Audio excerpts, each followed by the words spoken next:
Tav X Hebrews, purity and becoming one. Hebrew, hit the like button on your way in the door. If you're not subscribed, subscribe to the channel and hit the bell for notifications, Hebrew. Y'all see that title?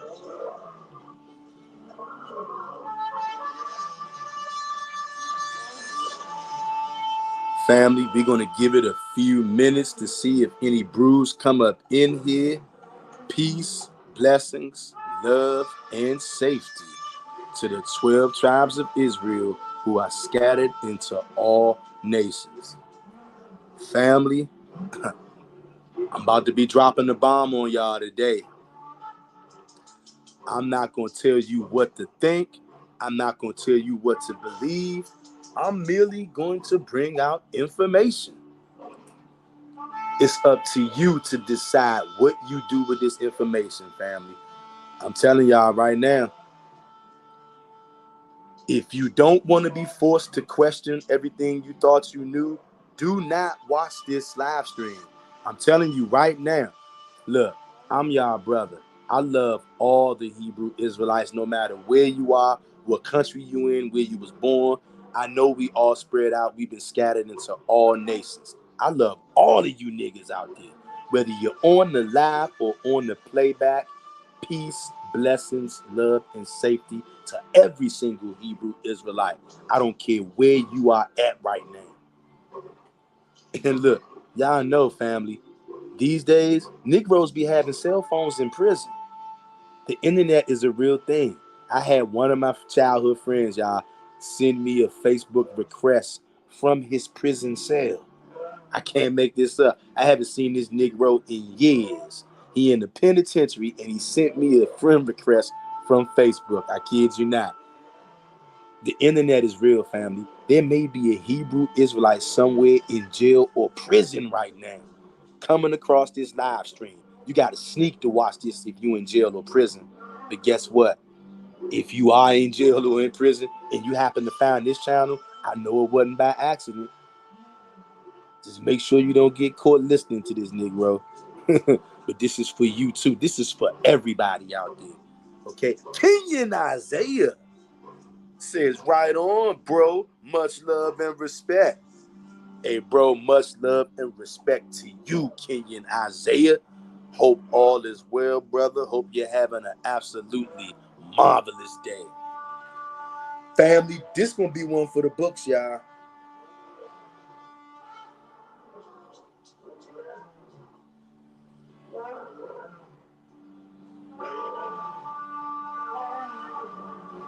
But I do have to tell you guys, if you don't want to be forced to question everything that you thought was 100% true, if you don't want to be forced to re-examine your beliefs, I'm giving you a heads up right now, family. Do not watch this live stream right here, because this is going to force you to rethink or at least re-examine. Because see, here's the thing, family. If what we are believing is true, it can stand up to scrutiny a million times and then another million times on top of that.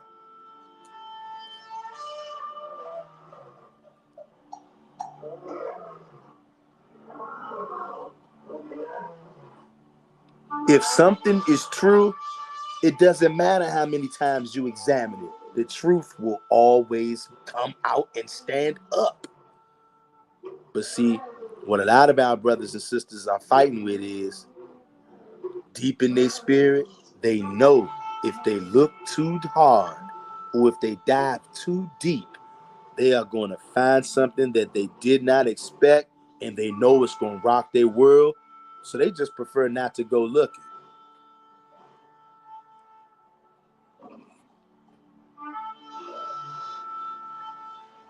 J.R. Meadows says 100. 100 to you, brother J.R. Meadows. Always a pleasure to see you in the house. Hebrews, as I say again, hit the like button on your way in the door. Family, we giving it a few minutes, family, to make sure everybody who's going to get the notifications has a chance to come through if they want. We're going to watch this documentary together, family. Look, this thing is too long, right? It's like 2 hours and 50 minutes. We're not going to do that all today. We're going to break it up into like 2 or 3 parts. So today is going to be part 1. Y'all see the title, Our Boys, the Bible's Ultimate Sacrifice. We reacting to that. All of us are reacting to that video. I'm just the nigga whose face is on the channel. This channel belongs to Israelites who serve the Most High and Him only. We all are reacting to this documentary together. And look, I'm not telling nobody what to believe. I'm not telling nobody what to think. I'm merely going to present the information, and you guys are going to have to decide what you're going to do. Y'all saves me.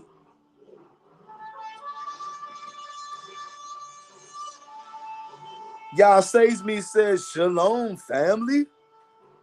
A big shalom to you, y'all saves me. Hope all is well, brother.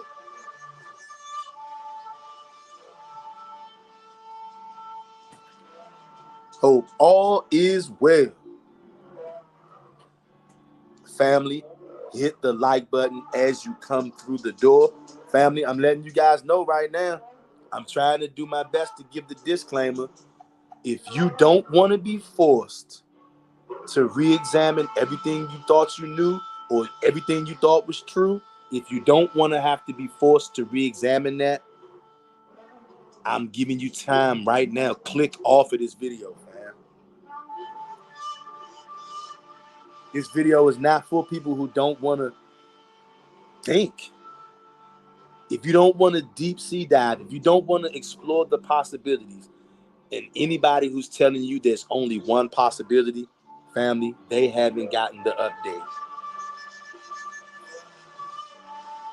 In a world filled with nothing but lies, and in the last days, Uncle Daniel told you knowledge would increase. The Most High said, my people perish for lack of knowledge. I'm bringing out knowledge on this video we getting ready to watch together. I just wanted to wait to see if a few brews come on in here.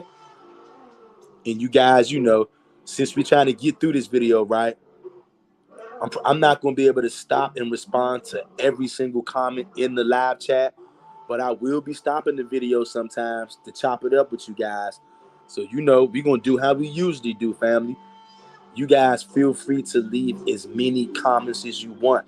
This comment board, this live chat is a way for all of us to connect, to be in the same room together. That's what this is, family. Kenyon Isaiah says we are definitely being lied to and the deception is deeper than we think. Hey, brother Kenyon Isaiah, say it again, Ak. Bring it out, Ak. You telling the truth, brother. And see, I know that this is a scary thing, family. I'm telling you, family. If I was to tell you guys that at one point I wasn't afraid to just go all out in search of the truth and not care what I find, I would be lying to y'all, family, if I told y'all that. At one point, that did scare me. But family, I had to come to grips with reality. Truth does not change, family. And the truth is the truth way before any of us were ever born. And the truth is the truth way before any of us figure it out. The truth never changes. But men change. And men's stories change. And the fact that we went into captivity umpteen times, that means every single item that we had, including our brothers, our sisters, our wives, our mothers, our fathers, our Torahs, our records, everything we wrote down, it all went into the hands of our enemies, family. And we really have to We really have to really rein ourselves in if we think that all of these devils would put you into captivity, seize all of your possessions, including your Torah, and you actually think that they gave the Torah back to us like they found it? Come on, y'all. I know you guys are smarter than that. I know you guys are smarter than that. But we've been lied to on all accounts, family. And I'm telling you, everything that I think I so-called know, everything that I've been standing on 10 toes for the last few years, swearing out that it's the truth, I'm going back and I'm revisiting everything. And guess what? If what I'm believing is correct, then it shouldn't be no problem, because it's still going to remain true even once I dig through it with a fine-tooth comb. But if it's not true, I got no problem reversing, recanting, and doing something else totally altogether different. I'm nose diving into the rabbit hole of truth, and I am not afraid of what I find, because I know that the Most High hides from people. He hid from me almost my whole life. He hid from many of you for a lot of your lives. And he doesn't only hide himself, he hides information. So with that being said, I know everything we cause to revisit, because that serpent is still out here, family. That lying, demonic spirit, that serpent that was in the garden, he is still on planet Earth, family. You think he's just sitting back twiddling his thumbs? No, he's still spreading lies out here. He's still deceiving people. Brother J.R. Meadows says, thumbs up, people. 100. That's right, Hebrews. Hit the like button, Hebrews. Hit the like button.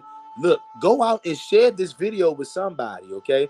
This is part 1, the reaction video.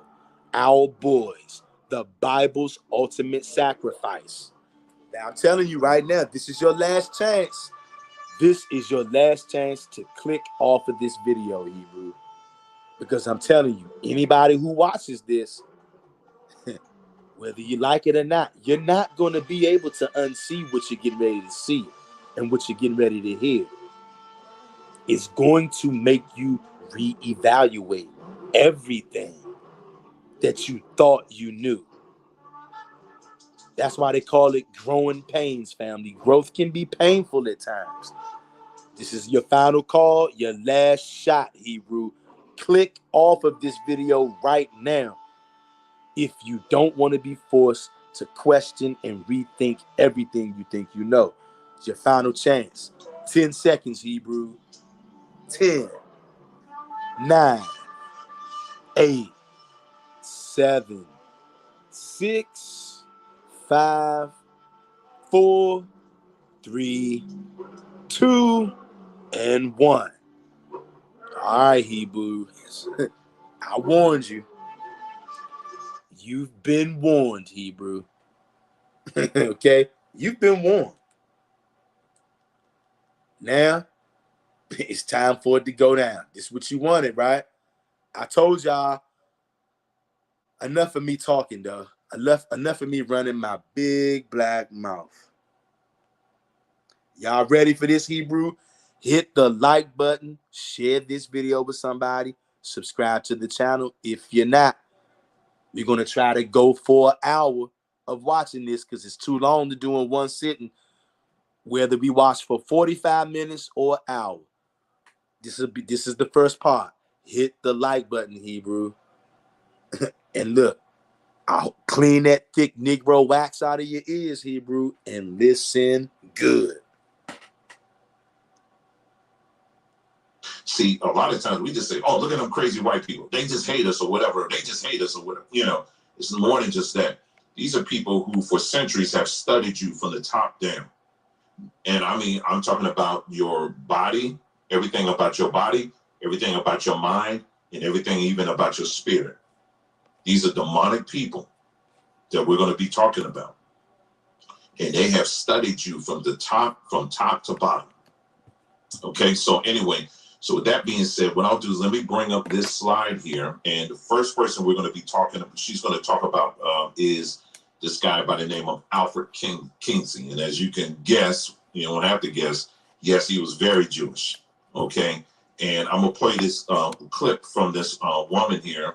And let me get that up for you. And let me see. All right.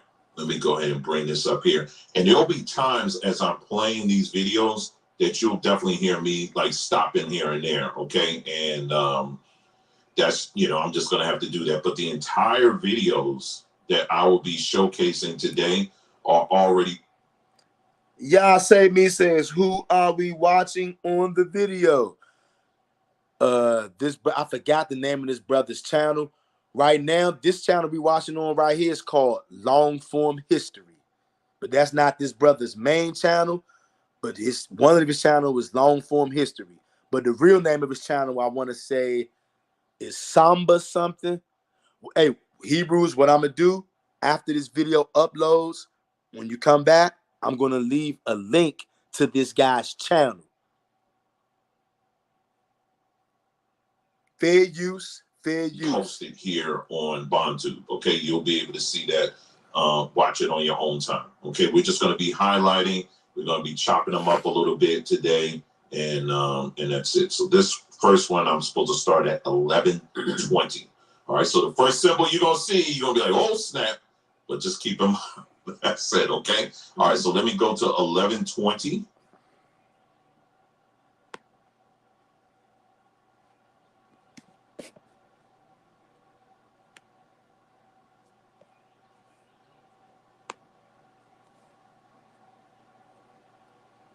Listen good, Hebrews.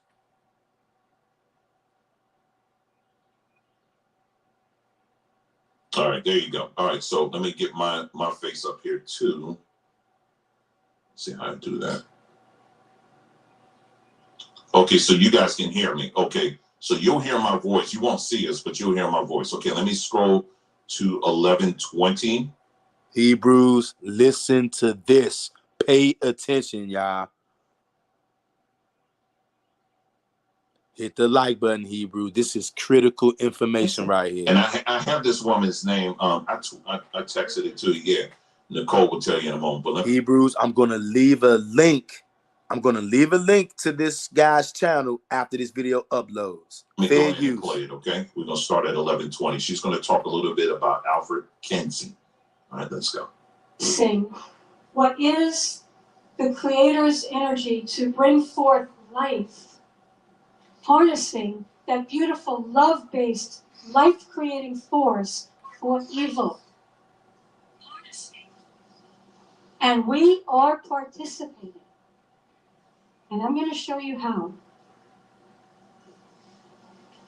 So let me just briefly say, Alfred Kinsey was a sexual psychopath. He believed that the only unnatural sex act is what you cannot perform. Everything's natural, and it's all legitimate and good. That includes bestiality, incest, prostitution, group sex, right? Transvestitism, sadomasochism. All of this is normal and good. It's beneficial. Hey, if it feels good, do it. That's what Kinsey's attitude was.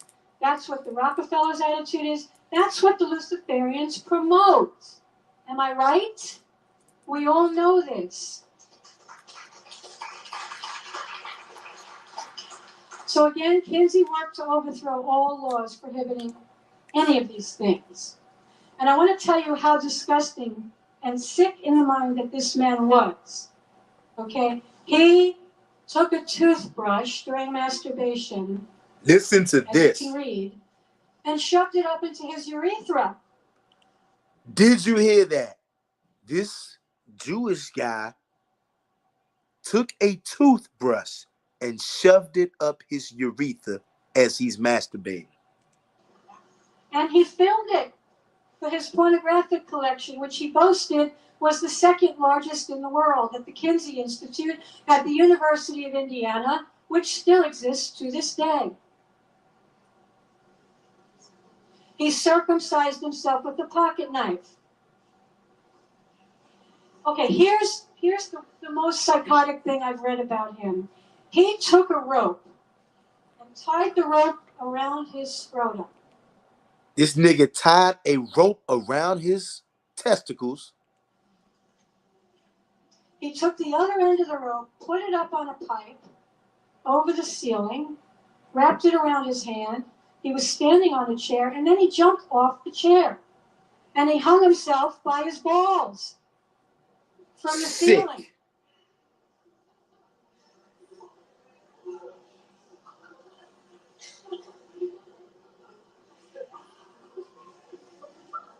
Welcome to the world of Rockefeller-funded sex research, my friends. Okay. So he died early, of course, from a disease called orchitis, or I don't know how to say it, which is a lethal infection of his testicles. Y'all hear that? All of what he was doing to himself. Obviously, this man was ritually tortured in childhood. Obviously, this is a victim of satanic ritual abuse. I want you to remember that word, satanic ritual abuse. There can be no question about this based on his activities. Satanic sexual abuse. Remember those words, Hebrew. All right. He also believes that pedophilia was good and that the public didn't recognize the benefits of adults having sex with children. How beneficial this is for children. Okay, if society didn't make such a big deal about it, the children would have no problems. It's no problem if you steal their innocence and their purity and try to rape them and steal their life force. That's not a problem. It's good for them. So that they too can grow up to become psychopaths and Luciferians. All right, so his research involved the molestation of children. And as you can see, the bottom two here, he had a 4-year-old that was manipulated, in his words, for 24 hours straight and said to have 26 orgasms in that 24-hour period. Do y'all hear this sick shit? They don't want the truth series. Good to see you, brother, as always. This brother says, this is gem of information. Praise Yah for you, brother. Strength emoji. Hey, thank you, brother. Praise Yah for you, brother. I like what you got going on over there on your channel, brother. Keep up the good work, and please keep spreading what you're spreading, brother. No matter who don't like it, because I know what you're saying is right. All praises to the Most High. 11-month-old said to have 14 orgasms in 38 minutes. This nigga did sexual abuse on 11th month olds and charted their orgasms. Do y'all hear this? These are the people who are over top of us, y'all. These are the people who are deceiving us about everything. Listen to this good, Hebrews. And let's take a quick look at one of the charts out of Kinsey's books. And look at the age of the children, 5 months. Look at this. 3 orgasms. We don't know how long that took. And on it goes, folks. A 10-year-old, 24 hours manipulated straight. A 4-year-old, 24 hours manipulated straight. Do you know what that means? A 4-year-old manipulated 24 hours? That means jerking his penis for 24 hours as a 4-year-old. These are the people who we're listening to, y'all. And obviously were being tied down or restrained in some way so that a pedophile could sexually molest them for Kinsey's research. Let's have a quick look at Kinsey's definition of orgasm in children. Extreme tension with violent... Do you see what they're reading? Kinsey's definition of orgasm in children. That means he was raping children. These are the people who set up our society. These are the people who had their filthy, stinking hands on our Torah. These are the people who we look to for guidance. The whole world follows these people, whatever they push. It's sickening, family. They don't want the truth, says, shaking my head, what the fuck? Yeah, brother. King David says, same people who they hand in our Torah, but we supposed to accept everything how it is, like, man, stop. Exactly. Family, these are the people who run planet Earth. convulsions, sudden heaving and jerking. I got to take that back because I was talking. Listen to this. The definition of orgasm in children. How would you know this?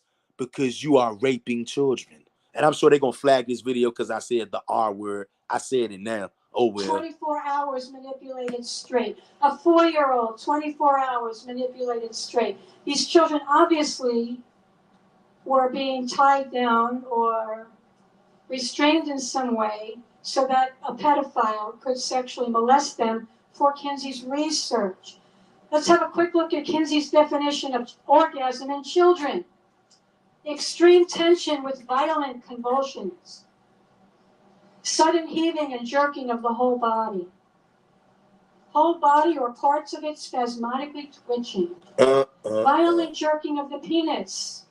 Groaning. Do you hear this? Violently jerking of the penis. They doing this shit to 4-month-olds, dog. Family, when are we going to get it, y'all? Can you...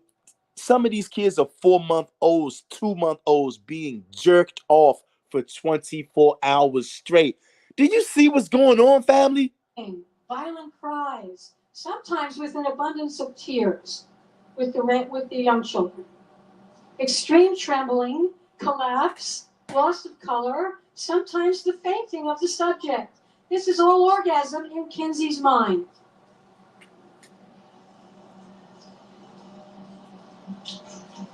Here's a description. These are descriptions straight out of Kinsey's books. The legs often become rigid with muscles knotted and toes pointed, eyes staring or tightly closed, hands grasping, mouth distorted, sometimes with the tongue protruding. And check this one out. Some boys suffered excruciating pain and may scream if movement is continued. Members of this group fight away from the partner, not the molester, the partner, and they may make violent attempts to avoid climax, although they derive definite pleasure from this. Do you hear this shit? Hey, y'all, do y'all hear this? How this guy is literally jerking off and masturbating kids, committing sex crimes and other heinous stuff, and he's documenting it as he's doing it. Y'all, can you imagine somebody jerking your penis off for 24 hours straight and taking notes on how you react? Dog, and they're doing this to children, y'all. Hit the like button, Hebrew. Share this video. King David says, same people. I'm sorry. King David says that stuff can kill anyone with all their overwhelming stress. Their bloodline got to go. Facts, King David. So welcome to the world of Alfred Kinsey and his research team. So this it gets deeper, family. Research of Alfred Kinsey's has been used to prove that children are sexually active from birth and also that they're naturally homosexual. Kinsey was a homosexual. A pet.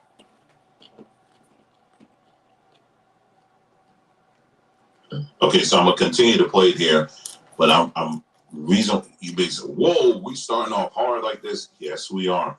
And this is just the beginning. Because I want you to really understand that how these people, I want you to understand that marching, what we are as a people, black folks, we've been doing to fight against whatever. You're trying to deal with that with marching. I'm saying, in other words, you want to say that, oh, the injustice of white people, you're looking at this thing one-dimensionally. Meanwhile, they're taking our children behind the scenes and they're studying you at this level. Trying to figure out from birth, and we'll get into that, what exactly they have been doing to try to figure you out. Listen, Hebrew. Because orgasm, it's not only a natural thing, but it's also a spiritual event. Do you hear that? And these people know this. And so, and then we're going to talk about in a minute here what they have done with that. Okay? But yeah, we're hearing all the sickness of this man, even though he may be as loony as any tomb, but he wasn't that loony because a lot of his work, all this stuff that she's going through, this whole list she's going through, is being used today. This is why you see today, them trying to push little children. All of a sudden, now all over the place, you got these trannies out here having parties and stuff like that, where they got little children out there and they training them and teaching them, and and all this, having this education in the schools, and be whoever you want to be, and all this other stuff. It all comes. This is the person that we're hearing. Comes from all his work. Listen, Hebrew. And his work is still, like she said, according to him, still at the University of Indiana. It's still there. That's right. It's still pulling from. Did you tell me I may be wrong? Did you tell me hit the like button, Hebrew? Sex education curriculum or whatever was inspired by some of his work, or did I hear you wrong on that? It is. Yeah, it is. Sex education. It all comes from him. All of it. All of this stuff comes from him. He is acknowledged as the father of all of this stuff. They did a movie with y'all hear this? They did a movie with what's the dude in Taken, whatever the actor or whatever. He played him. Liam Neeson. And he was this is a man that's revered, and they're still pulling from his stuff.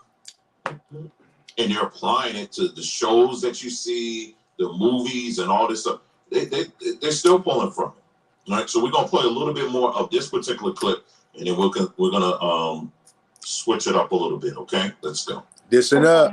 And a homosexual. I'll call him a bisexual because he also had sex with women, but he preferred having sex with young boys. Y'all hear that? So his research is said to have proven that human children have sexual instincts before puberty. Now, I am going to stress that this would distinguish humans from every other mammal. Okay, mammals become sexually active when they are ready to reproduce.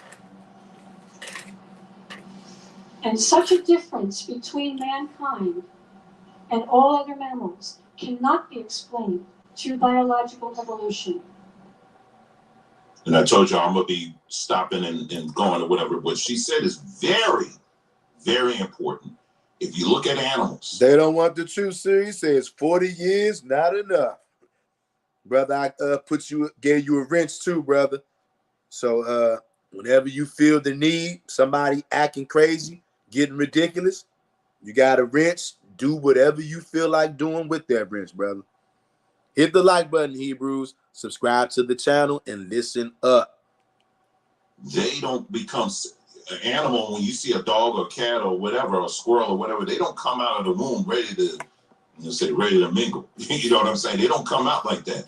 They live their life. They enjoy. You see, if you go on YouTube, you see animals playing. They had that full time of playing. Like, I love looking at videos of like little baby goats and sheep and all that. They just be practicing how to jump up and down and, and just be having a good old time. And that's animals. They do that. Well, likewise with us, we're not animals, but likewise with children, when we come out of the womb, sex is the furthest thing from your mind. You ain't thinking nothing like that. And then once you're able to figure things out, the first thing you want to do after you eat and all of that, you want to play. But what we're going to be getting into, and what she's talking about here, this is just the front door, ladies and gentlemen, is that the moment that you are birthed, the first thing they come after there are things that are done to your body where they immediately want to activate that sexual part of you. Hey, family, listen up, Hebrews. I know a lot of you right now, this is where it's going to get sticky. Some people are not going to like this. Some people are not going to understand this. Family, I'm not telling nobody what to think. I'm just bringing the information to you guys. You guys do with this what you will. That's unnatural. And by doing that, it has a direct impact on you. It goes with you for a good part of your life. All right, let's go. All right, the fact that we believe that we should be having sex without reproduction, and that's beneficial in the way the Creator designed us to do it, cannot be explained through biological evolution, but it can be explained through mind control.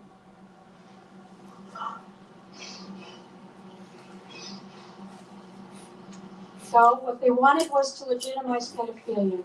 and get people to believe that children can benefit from sex with adults. What they wanted, because again, this is a Luciferian agenda. For those who don't have a clarity about what that is, that means there is a rebellion against the Creator. There is a rebellion against the Creator's design. And so what we want to do is destroy the natural order if we're Luciferian. We want to destroy the Creator's design. We want to mock it at every opportunity we can get. And especially the most sacred aspects of it, which involve the creation of life, the renewal and regeneration of life. All right, so they wanted to convince Americans, and they have, that physical pleasure is what matters. It's what it's all about. Sorry, okay. So I think that's the first clip I wanted to show you. Now we're going to transition to, you can't see the slide, but I can. You'll see the slide, but basically the slide is more so for me. We're going to transition a little bit. Now we're going to get into, because she was continuing in this discussion, then she transitioned to pornography and the impact of pornography. Okay, so the first clip that you're going to see. Hit that like button, Hebrew. 30. Yeah. I hope you guys are listening and paying attention. They don't want the truth series says absolutely, brother. That. Yeah, I just wanted to, so that's the slide there. It's a satanic, pornography is a satanic ritual. Make no mistake about it. It is a satanic ritual. And she is going to break it down. Many of us, we already know, we're very aware of some aspects of this. What she's going to be getting into is what it does from a neurological perspective. Hey, we're family, going to get into that pay attention. They're getting ready to go deep. They're telling you what pornography, all this sexual stuff, basically stuff dealing with your sex organs, your penis. Okay, we all adults around here. This video right here, this video is not for little children, but hey, teenagers, especially males, boys. Matter of fact, you know what? This video is for everybody, family, because this is some satanic stuff that we've all been taking part of. Family, y'all just sit back and watch as this stuff comes out. Y'all haven't heard it all. It's building up. And so far, I'm disgusted by what I see, family. Pornography, satanic ritual, sexual abuse, all of it. What it does, the imprinting and all of that. So she's going to talk about that. Okay, so let me bring this video back up here, and I'm going to scroll to the 30-minute mark here. Hold on. Fair use, fair use. Family, remember I told y'all, if you don't want to have to reevaluate or question everything you thought was 100% true, you better leave right now.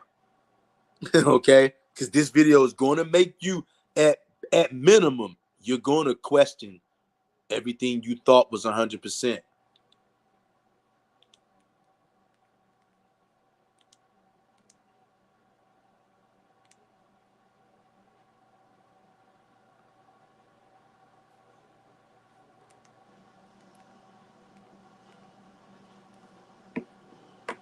Now here's what people most need to know, in addition to the sodomy piece. Please forgive me for how painful this is. I wish I could present this in a way that would not be painful. Look at that. Can y'all see that? I don't know. Maybe you I can. haven't found a way to do it. So the porn industry is replete with demonic influences, and I want to stress I'm in the middle of writing my book about how to have an ecstatic, love-filled birth, and I realize you cannot have an ecstatic, love-filled birth if you've had a conception that's Completely Key says, greetings, fam. Greetings to you. Melissa Israel says, just joining. Greetings. Greetings to you. Hey, y'all just joining. I would advise you guys to definitely go back when this is over and watch from the beginning. Y'all not gonna want to miss this one. It's gonna make everybody, at least at minimum, you're gonna question things that you thought were 100% true after this one, fam. based on porn. We got to get rid of these pornographic influences in our lives And I start researching, and all these people who are in the industry are coming out and saying things like this. I'm not exaggerating by stating that many Los Angeles porn industry professionals are Satanists and have the intention of destroying those who believe in God.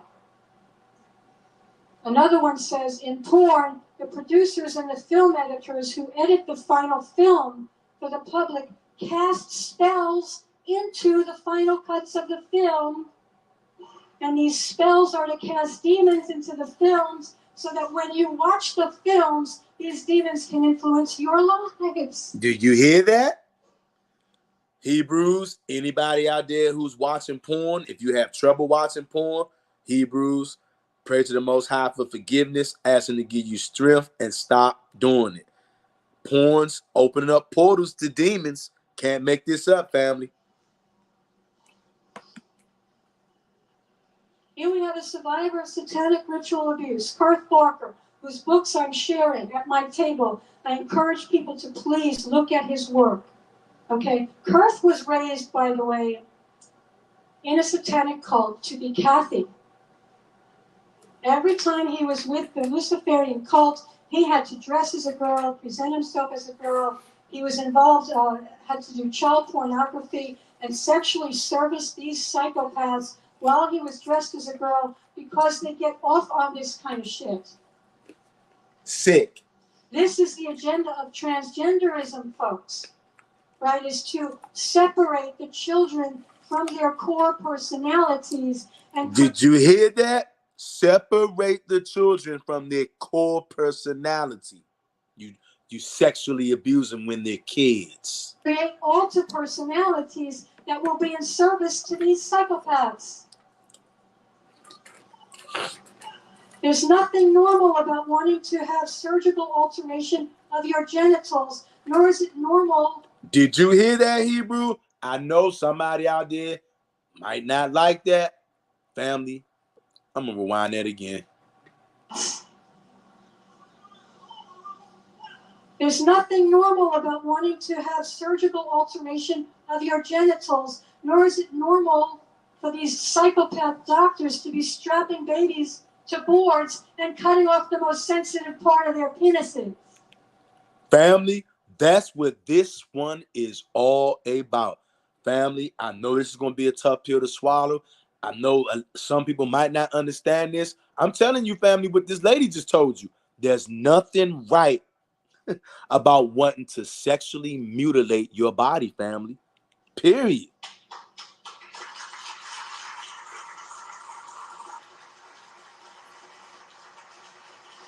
This is all connected. Every aspect of this is part of the Luciferian design. Do you hear this? Parker says, when Bob and other Satanists were creating child pornography and other forms of pornography as well, they considered that what they were doing was a magical ritual. Aleister Crowley called it sex magic. Do you hear that? These devils practice sex magic. Family, this shit is deep. They considered the creation of pornography to literally be a satanic ritual in which Satan would give them power in the world. Because that's what pornography is. It is satanic. It is the satanic takeover of human... Family, this is deep. Yah Satan says, waving at Melissa Israel. King David says, why do probably hook on trans? Because most of them be trans and not real women. Now I see. This is deep, y'all. Pornography is created with an intention, and that intention is Luciferian manipulation of the psyche of the viewer. Did you guys hear that? Pornography is created with an intention to warp the psyche of the viewer. Family. Pornography can be compared to the use of voodoo dolls.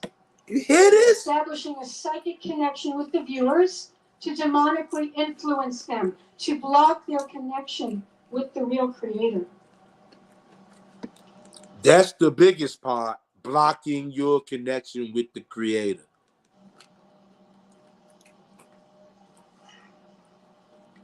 And this is from somebody else entirely. The porn industry is well aware and use the demonic side to infiltrate porn. Whether the actors are aware or not, many orgy scenes are in fact rituals. This is what they do, right?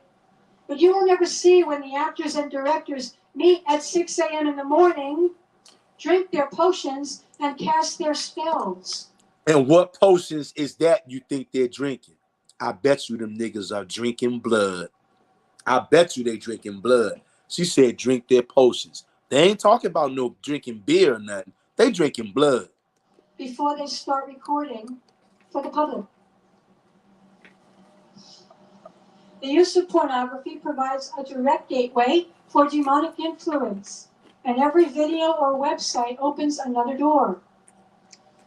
When a person uses pornography, he is allowing for the demonic forces which control the porn industry to infiltrate his life and his home. Y'all saved me, said blood indeed. Yep.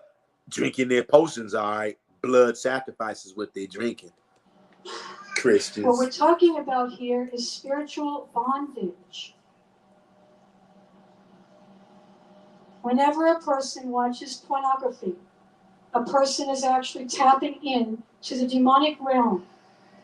In addition to defiling a person, pornography brings a person under the influence and even control of the demonic entities that control it. So every time you are impulse to look at pornography after this, I'm going to encourage you to remember this talk and remember that these films contain demonic influences intended to affect our lives. That's right. We're bringing this influence into our bedrooms, into our relationships, and into the conception of our children. And what kind of children do you think we'll be calling in? If while we're having sex, we have visions of incubi and succubi that we've seen in pornography films. King David says blood, which a lot of people love. You're absolutely right, King David. Entering into our sexual activity. And what kind of consciousness will the children have if they're conceived in this kind of an energy? That's not a coding for love, folks. That's a coding for love's opposite, that our children will be imprinted with. And we have got to be aware of what this is and protect ourselves and our children. Protect the children. Okay, so she's going to get now into imprinting and what exactly that is. And I'm going to stop again on that. But what she said, like I said, we're just going to keep it 100. So for those, even for married couples, when you are with your spouse and you are, making love or whatever, if you are imagining someone else in the room or maybe imagining that person you wish you had or whatever, this is a spiritual moment that's taking place. It's not just a natural one. It's also very spiritual. And when you are imagining someone else in that room, that is also can be considered a familiar spirit. And you are welcoming that into something that is supposed to be for you and your spouse. That's it. You're welcoming spirits. And people do this all the time and they think it's normal. And it's not. It shouldn't be normal. But sadly, in many cases, it is. But yeah, we'll be getting into this a little bit more. So now she's going to talk about imprinting. I'm going to let her start off the discussion on that, and then we'll be stopping again on that, okay? Listen up, Hebrews. Hit the like button and listen so good. The demonic influence, I'm asking the question, is this why it's so addictive? There's more going on, right? But one person said pornography is more addictive than crack cocaine because you can get the crack cocaine out of your body, but you can't get the images out of your mind, right? They stay with you. They influence you.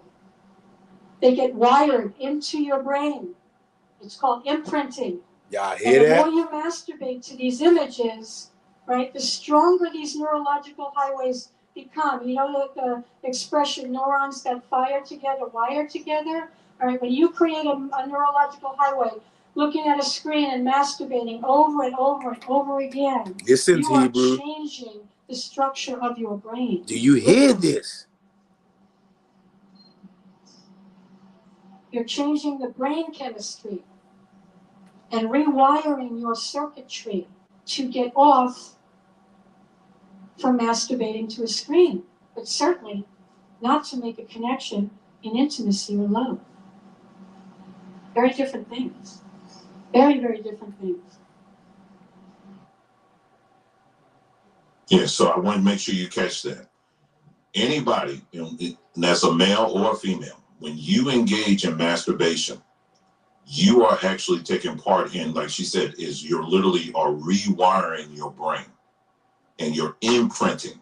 And when you are masturbating and you're looking at things on the screen, actions, people, whatever on the screen, you are actually taking that image and you're actually it's almost as if you're soldering it to your brain, to your thoughts. That's why people who have spent years looking at pornography, it takes a while for it to flush out of their system. And why?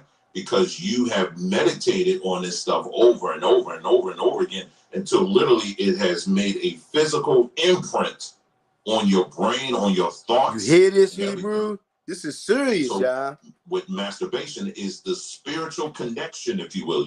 When you are using your hands on your genital area, that what the Most High has blessed you with down there is a spiritual port, if you will. You hear this? You know, and when you are playing around with that thing, you are actually using that as a way of it's literally like it's almost like a device, if you will. And some people use devices, you know, as a way to make those images stay in the structure of your brain, in the mind of your mindset of your brain. That's how powerful this thing is that the Most High has given for the men, what he's given us, and for the women, what he's given you as well. And they've even created things such as, you know, we could talk about vibrators. I want to, one day we'll talk about that maybe next week, who invented that and all of that. And when you're using even those devices, you think it's just you and that's it. No, you're also the person and the spirit that they had. You're actually having intercourse with that person, the makers of that. It ain't just you. It's never just you. The moment you go into what you call orgasm, it's like it's that one moment in time. It's like you're open up. Your spirit is open up, and whatever spirits have been around you. Do y'all hear this, family? Anything that has to do with your genitals, anything that has to do with orgasm, believe it or not, family, it's not just physical, it's also spiritual. An orgasm is something spiritual, family. I know y'all might not understand that. Demonic spirits. Some people might not. You hear the expression fools rush in? Well, demons rush in. That's why you're never meant to have this by yourself. Okay. Anyway, let me go back. Well, Nicole wanted to chime in. Go ahead. Let me just say this regarding your brain. There's something called neuroplasticity. King David says, Todd X, I'm gonna have to catch back up. My phone about to die at work. I'm finished. Phone need to be charged. All right, brother King David, Todd X. You be safe out here at work, brother. And if you can catch it later, catch the replay, brother. Plasticity. And in neuroplasticity, what happens is basically the neurons in your brain can rewire, all right, based on experiences, you know, moments, you know, things that you think, you know, things that you experience, all right, emotions and things of that nature. So what she was saying in this clip is that when you are partaking in pornography and there's masturbation connected to it, you are literally wiring your brain to think, feel, you know, your outlook. You're wiring it towards lust. You're wiring it towards what you can get. You're not wiring it towards love and towards, you know, what love is supposed to be within the confines of matrimony, so to speak. You're not. And so, and that might seem like duh, but no. The more you do it, it's like they're like highways. That path that you just created when you were watching pornography coupled with masturbation, you created a little side road. The more you do it, it becomes a lane. The more you do it, it becomes a boulevard or whatever. The more you do it, it becomes a 2-lane, 3-lane, 4-way highway. You hear that, before family? you know it, you created a turnpike literally in your brain. Just think about the passageway widening and becoming stronger. And that's what happens. So when you're habitually doing these things, you've created a pathway so large in your brain that when it's time to love someone, all you can do is lust. When it's time to, meet your partner for life, your soulmate, the one that the Most High set apart for you, when it's time to finally come together, you can't think right, because you've literally created this highway that you're trying to get off of, but you're just on, because again, through habit. But it's called neuroplasticity for a reason, right? Because you can also train it towards righteousness and towards love and towards holiness, right? You can do that. You can do that, right? And again, he is the renewer of our minds. So he's letting us know right there that he can absolutely renew the mind. But I'm just giving you some explanations behind why people kind of get affixed in their way of thinking. There's real chemistry happening in the brain. So, yeah. All right, so let's go. She's now going to talk about the impact of porn on the brain. And okay, so let's jump to that and let's go. Let me quickly say this, okay? Porn addiction causes brain damage. How is that? There's erotic. Hebrews, listen good. Hit the like button. Melissa Israel says, I was just researching pagan temple sex rituals last night. They put sexual fluid into the wine blood and drink it.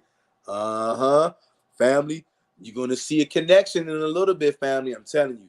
Anything that has to do with your sexual genitals, I don't care whether that's a penis or a vagina, any kind of orgasm, sexual fluids. I'm telling you, family, that stuff is not just physical, it's spiritual.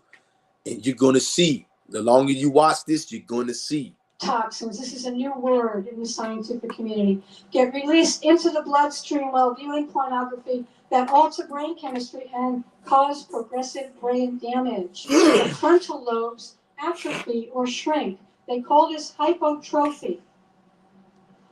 By the way, the frontal lobes are the part of our brain that connect us directly with the divine mind. They're not going to have any of that. Did you hear that? I'm going to be. Did you hear that? Porn addiction causes brain damage. Erototoxins get released into the bloodstream while viewing pornography, which alters brain chemistry and can cause progressive brain damage. Look at the next one. Frontal lobes atrophy or shrink. Hypertrophy. Hypofrontality, damage to the braking system of the brain. That means you're not going to have any self-control. And under that, what does it say? Weakening of impulse control. It's hacking this part of our brain every chance that they get. And they do it with expert skill. All right, what that part of our brain also does, it says, if I'm here and I'm arguing with you, the part of my brain, the frontal lobes, would say, is this an appropriate time for me to get violent? Am I in danger? Do I need to get violent and protect myself? All right, but when your frontal lobes are shrunk, there's going to be no control. Impulse control is way less. So you can get violent very quickly, right? Or you can have no control over whether you're watching pornography. Family, do you hear what she just said?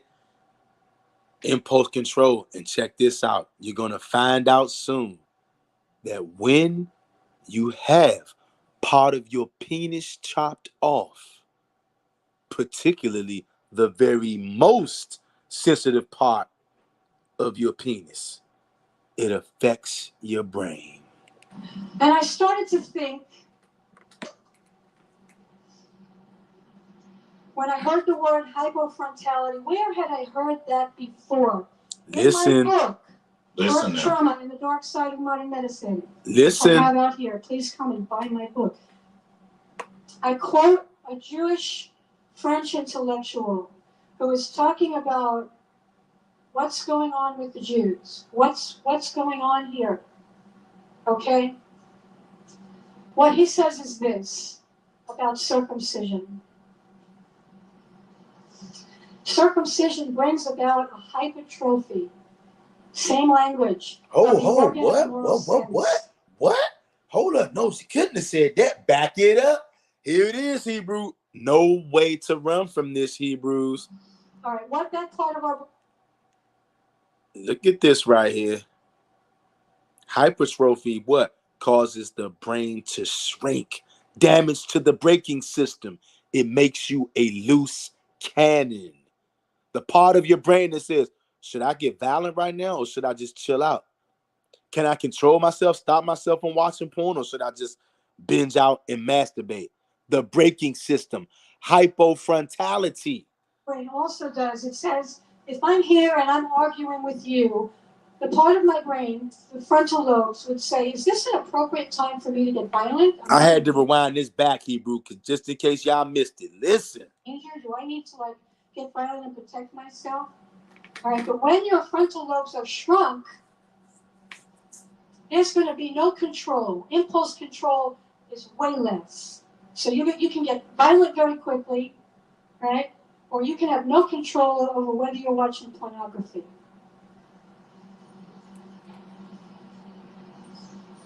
And I started to think,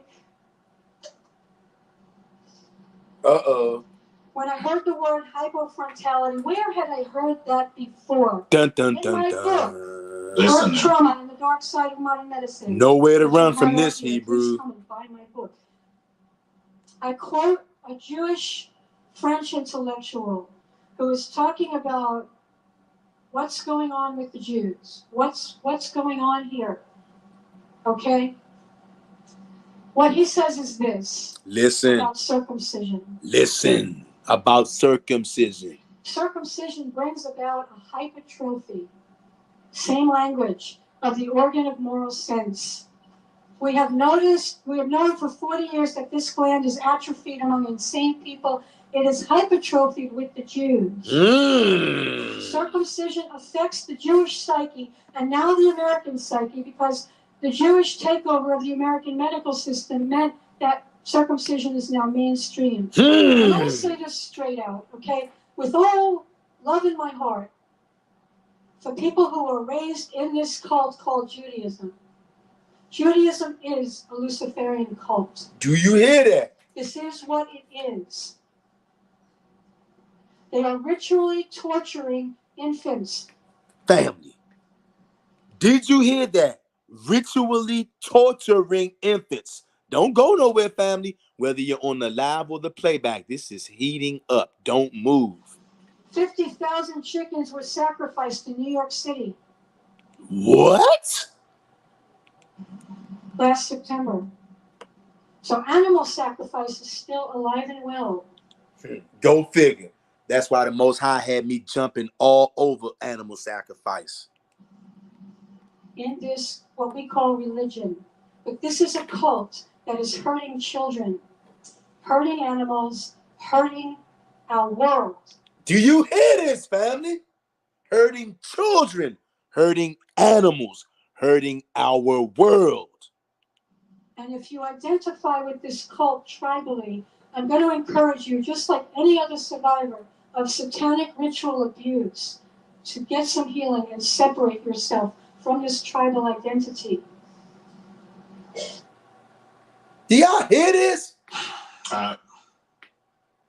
This is sexual abuse, satanic, family.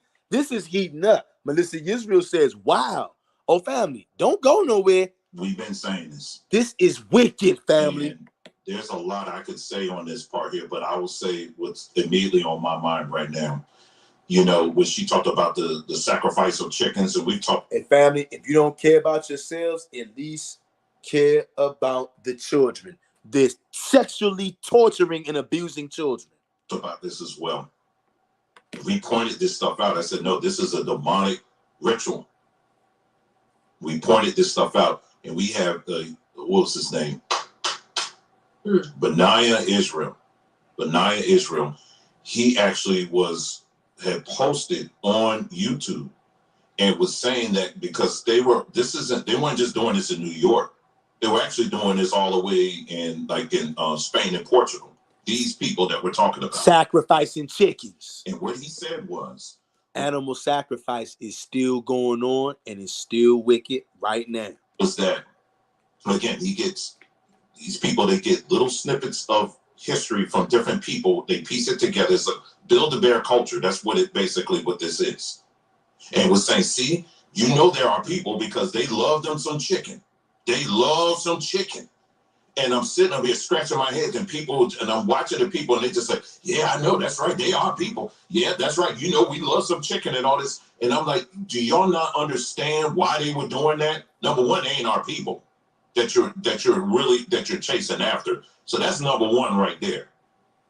But also, as far as what this is concerned, what she mentioned about the chicken, that's a ritual. Demonic, they won't say it's demonic, but it is. That's right. Sacrifice. Yep. Wicked.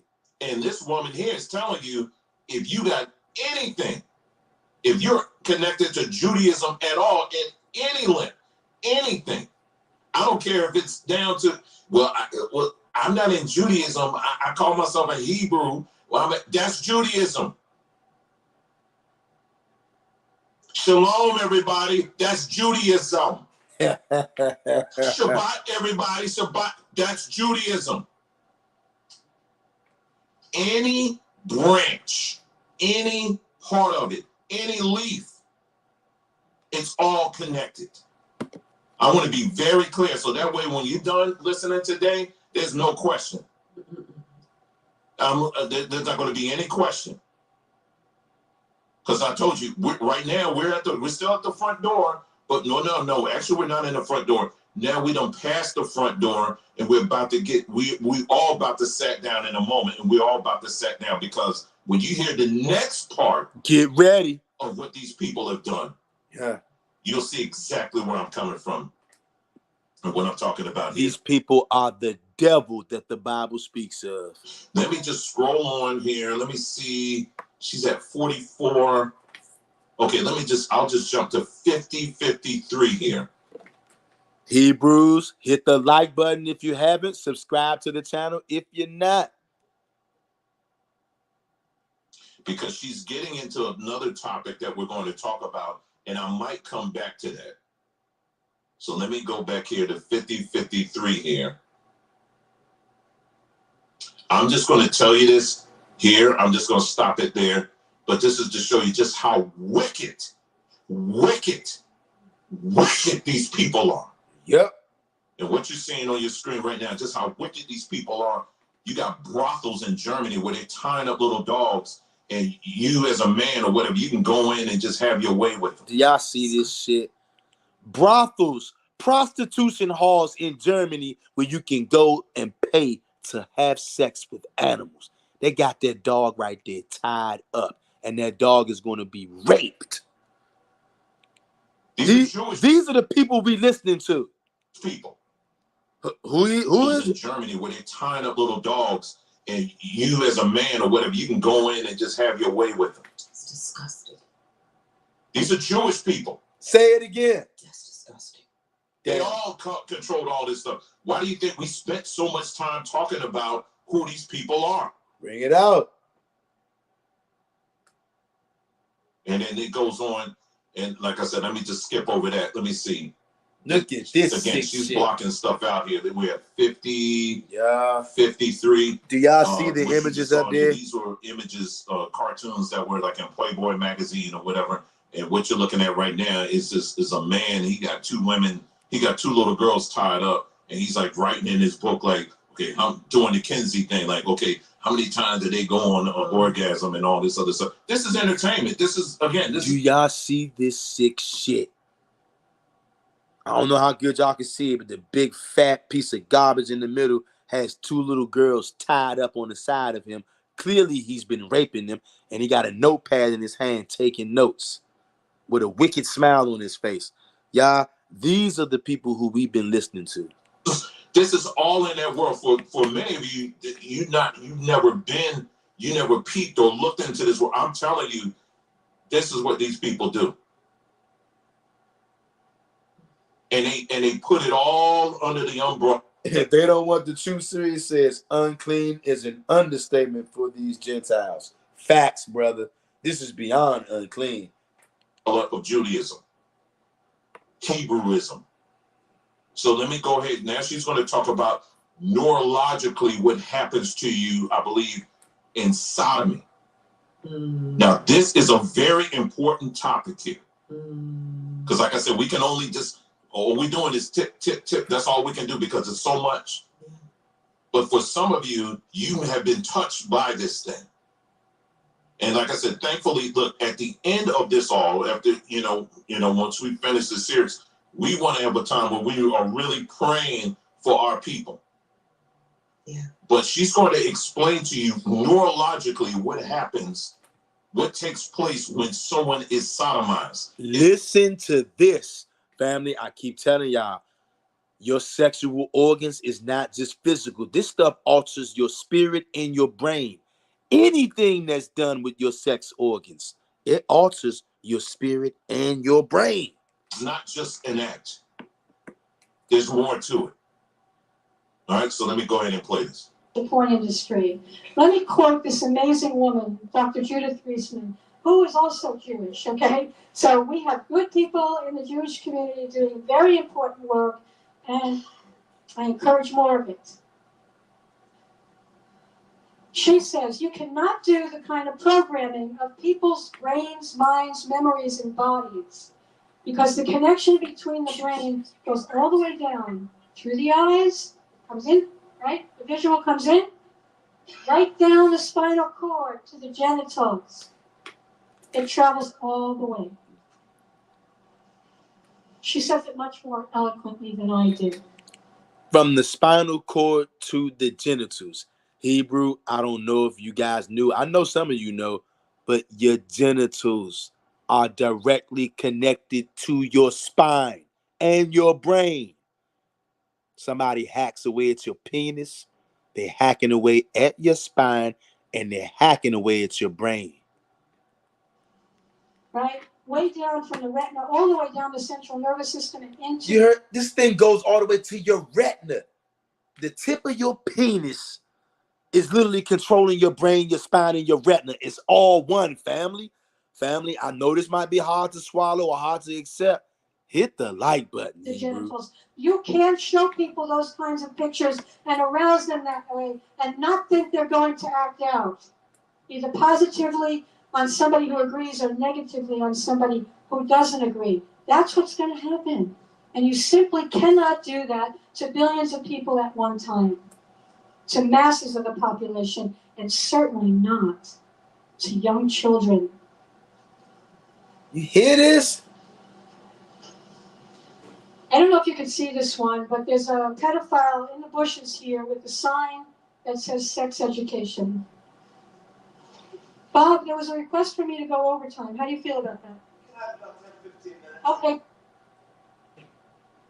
Hold on, y'all. Let me make sure I get to the right point here. She's gonna. Let me see. Hold on. Did I miss it? You skipped the sodomy slide early when you were trying to get here. Saw you go past it early on. Hold on, y'all. I'm trying to get there.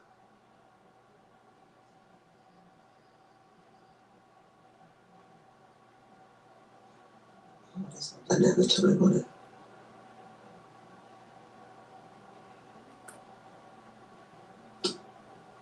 Hit the like button, Hebrew. Hold on. Dr. Luther. Yeah, it'll come up. Hold on. Subscribe to the channel and listen up, Hebrew. Here we go. All right, so let me scroll back a little bit more. Okay, here we go. Listen to this. All right. Let me go back here this way.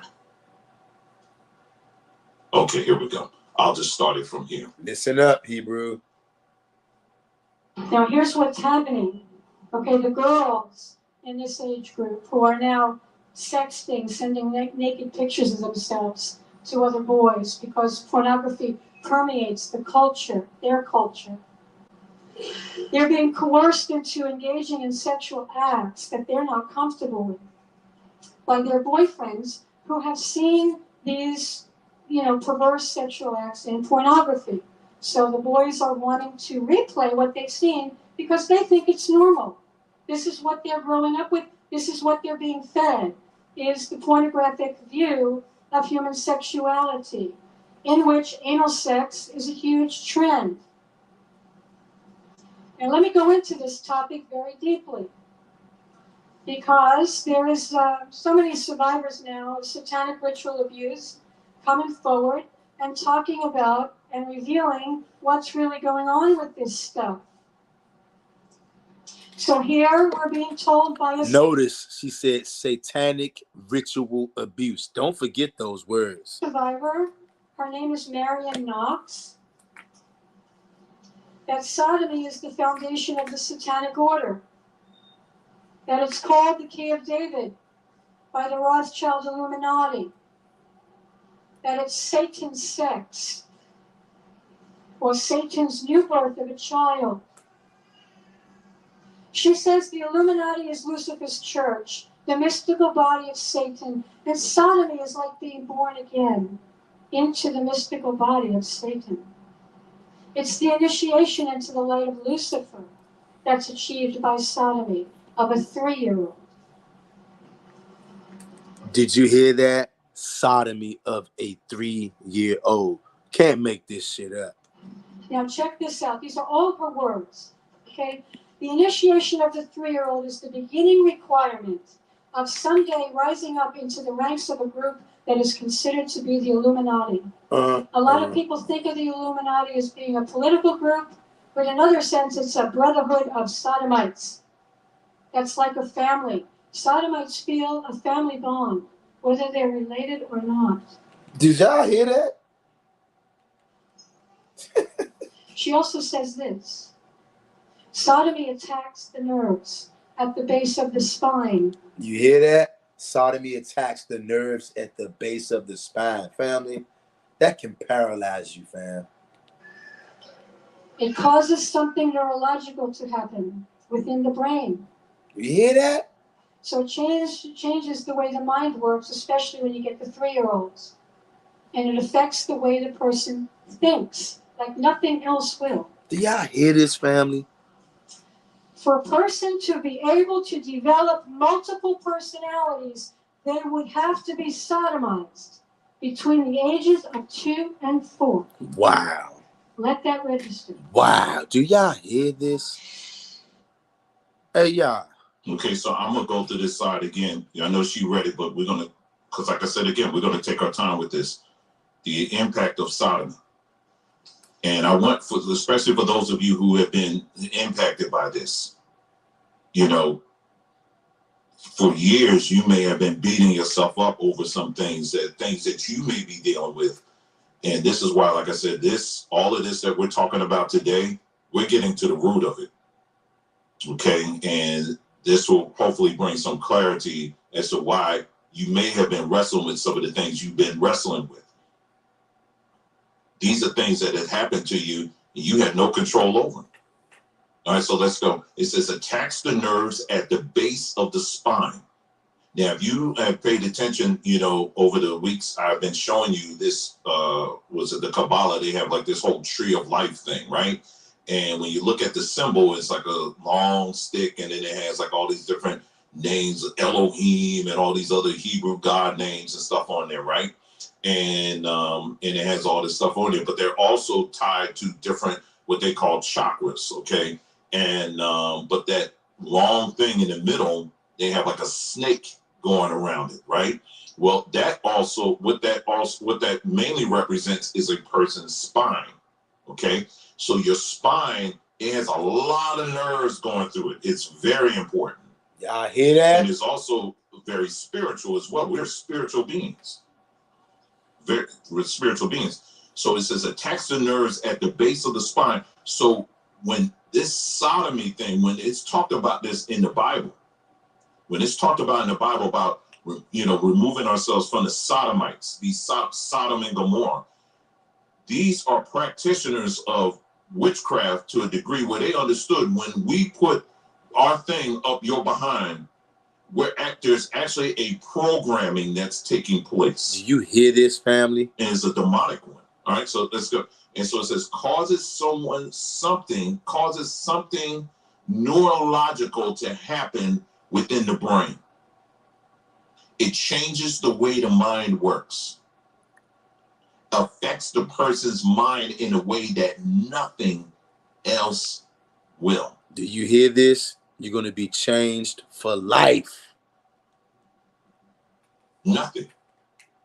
For a person to be able to develop multiple personalities, like we see today, and it's like, I'm a him, her, and I'm a she, he, and I'm this or that or whatever. It says here, they would have to be sodomized between the ages of 2 and 4. A lot of this that we're seeing are children that were touched by some stank uncles and some other people, fathers and stuff that touch these children and that program these children, and they're now living in a society where instead of them being encouraged to get help and get healed and get delivered, they're being encouraged to be you and just continue to be you. So sodomy is literally a reprogramming of a person themselves. It's a reprogram. That's what's taking place. All right, let's go.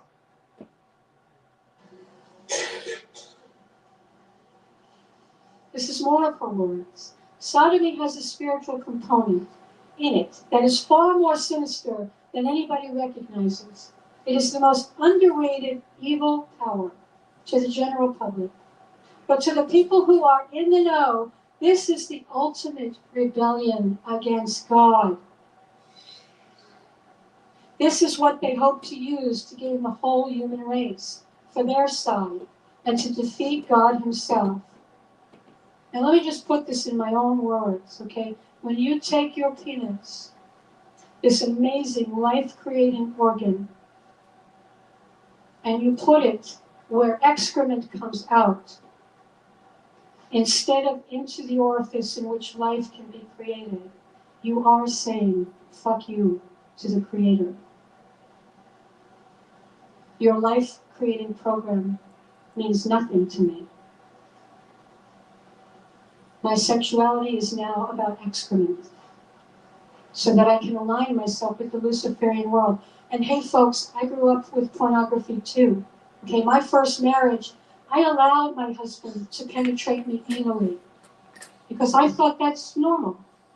All right, that's what they do in pornography. Hit that like button, Hebrew. I'm absolutely horrified at what I have allowed happen to my body and to my soul through my own sexual behavior, which has been conditioned by these Luciferian forces. And it's not easy taking it back. Here's Hugh Hefner himself, right? The origins of pornography, saying, it is a statement of rebellion, without question.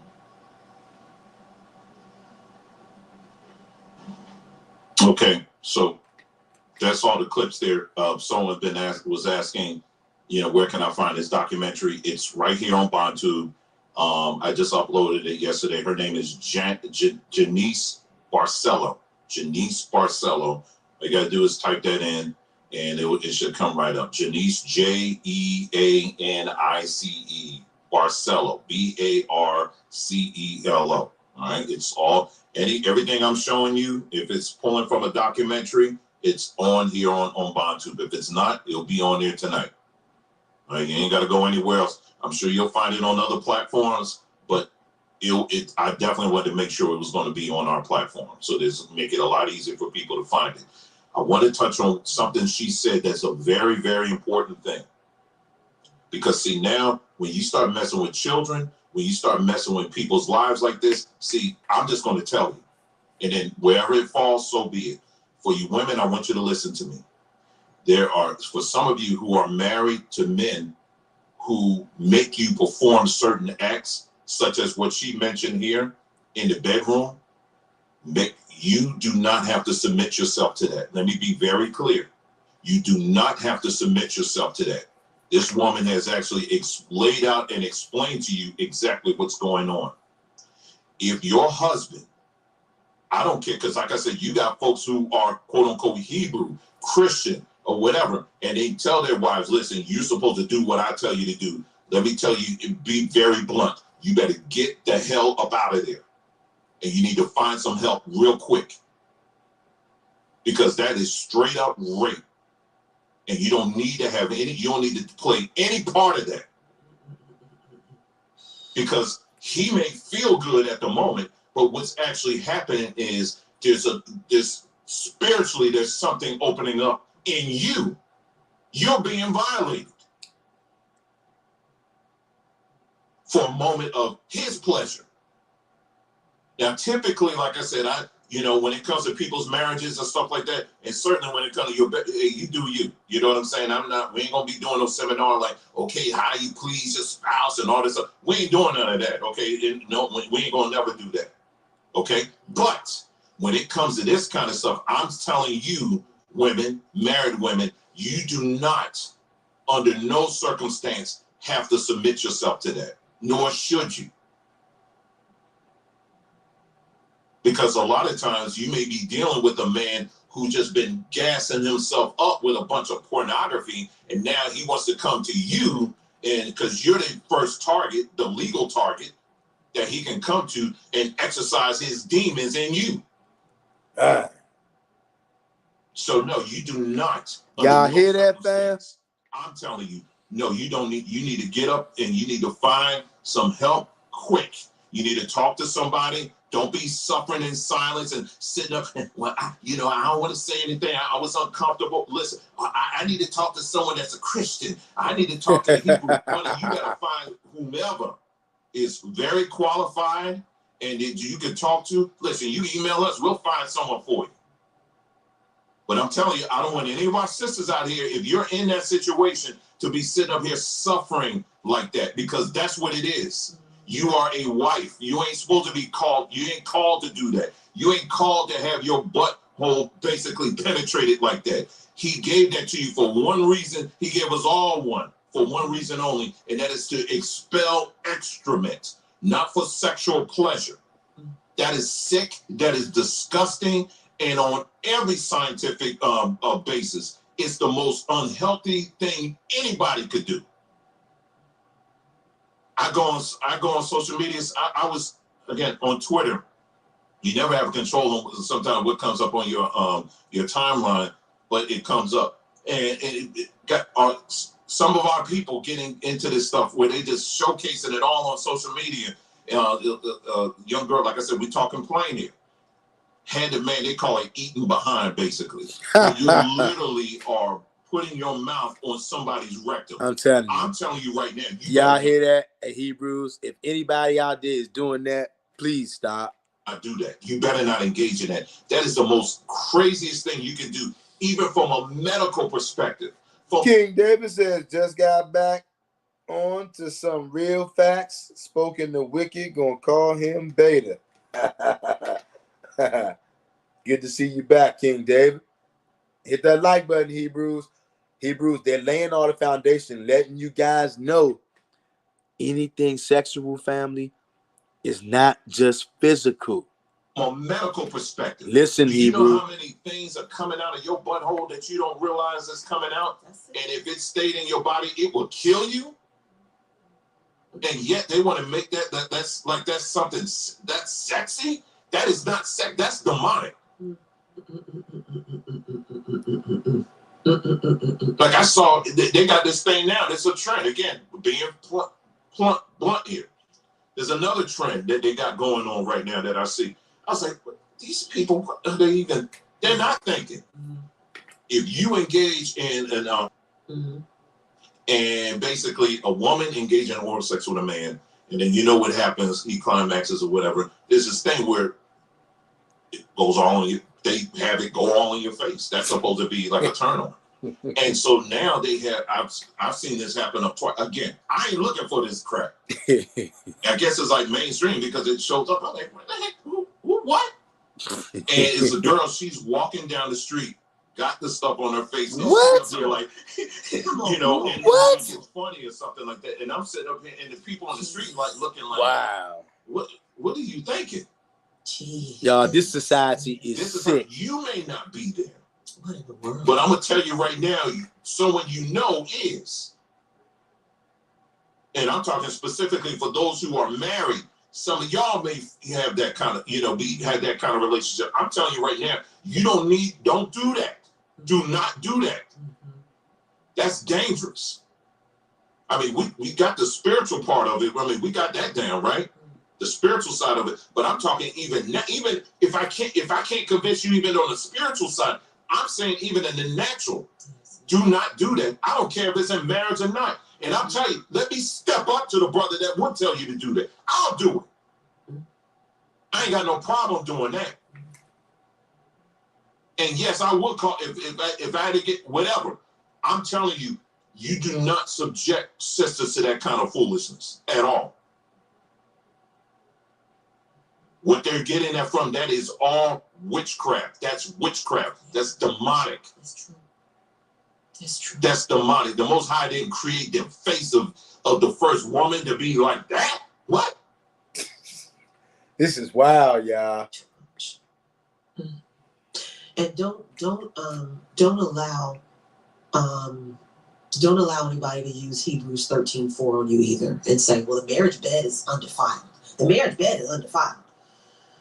The text may say that the marriage bed is undefiled, but it doesn't say that the marriage bed is dysfunctional. So to put a penis in an anus is dysfunction. It wasn't meant for that. It wasn't built for that. And it causes, as we've been talking about, it causes harm. Definitive. Look at that. The psychological impact of sodomy. Family, it affects the nerves at the bottom of your spine. Anything going on with your sex organs down there, anywhere, it's all connected to your spine and your brain, family.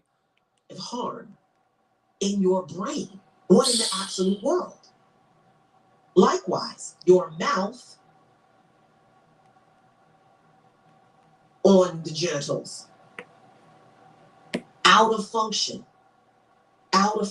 But it is a clear sign of the enemy because he defiles. So my mouth, which is meant to speak blessing, that sweet water is meant to come out of, that I'm meant to prophesy goodness. I'm supposed to speak and break chains off of people. I'm supposed to speak and set the captives free.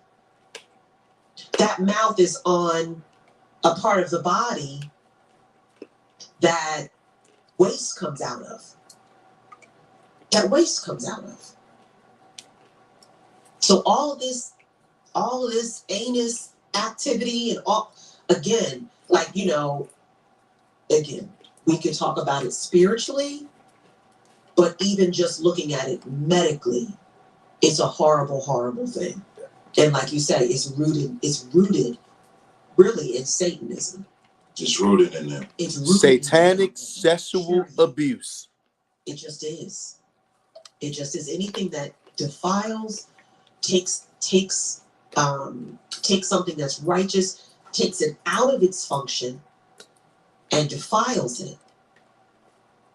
It's just a watermark of the devil. It's a watermark of Satan. That's what he does.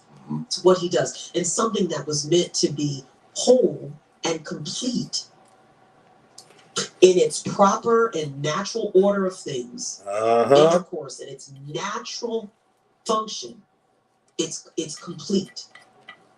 It's complete. And so, anyway, I'm not gonna get on about that because I know you have things you'll talk about. I'll just leave it at that. Anyway, so you see this. So we just talked about this, the psychological impact of sodomy. We got a lot of young ladies. We got a lot of young men, you know, out here that have been suffering in silence. And you got people who are, you know, you may be in your 30s, your 40s, your 50s, and your 60s and stuff. And so what you've heard so far, there are things that have been programmed in you that started, that it happened all the way back then. And for years, for some of you, you have been literally beating yourself up because you think that, well, it's just me.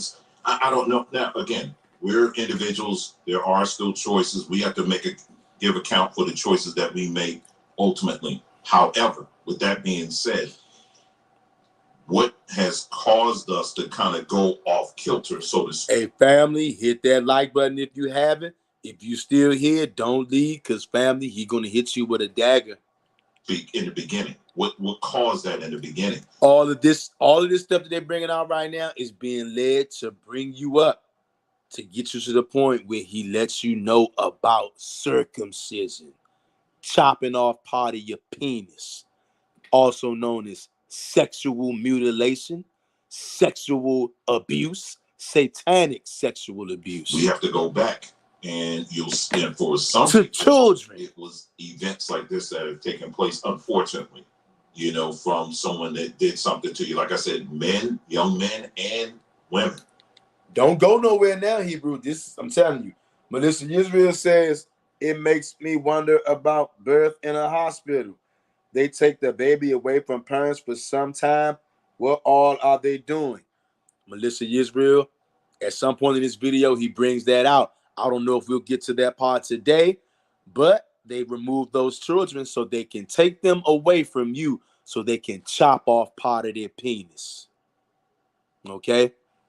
And they know if a parent is standing right there and they chop off part of your son's penis while you're right there, the way that kid is going to scream, the parent is going to know that ain't no regular scream, and you might start kicking somebody's ass.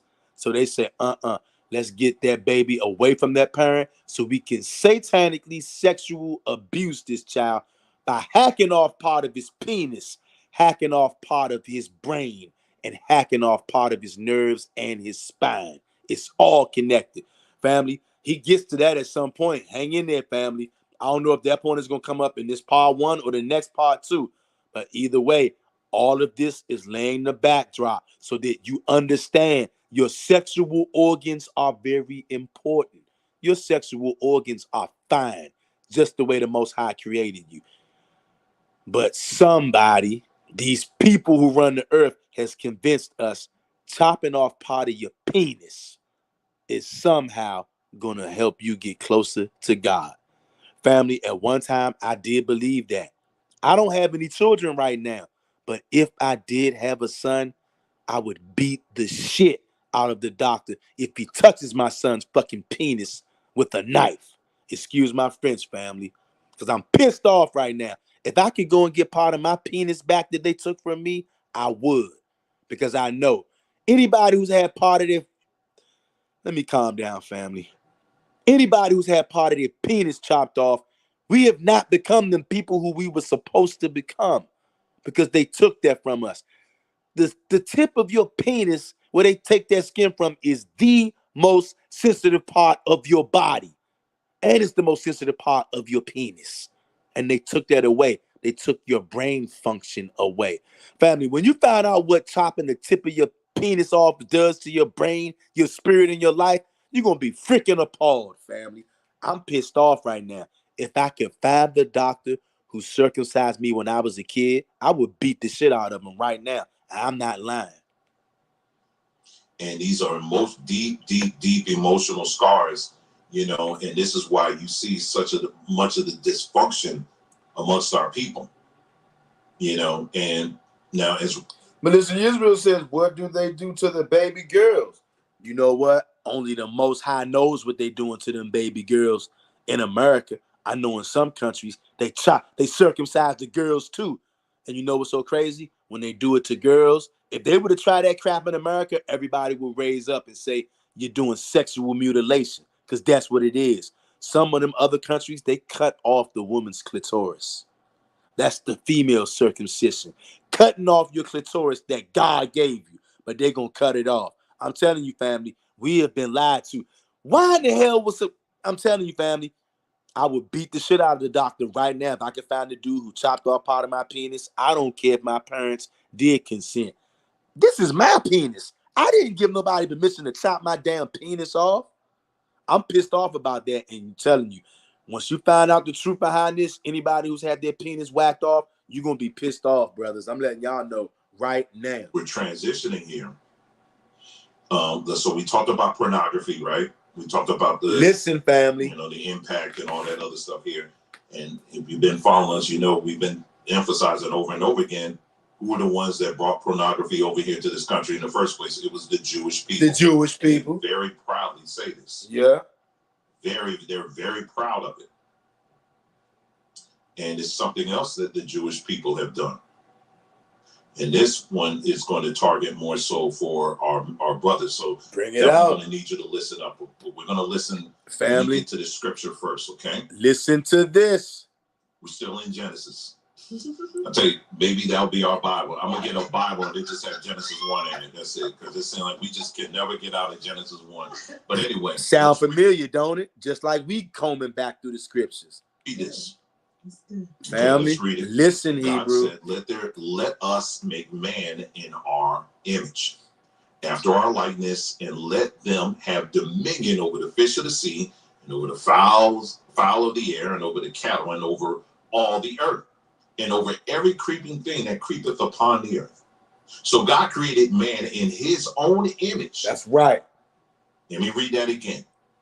So God created man in his own image. So we're literally a copy of what he looks like. Do you hear that?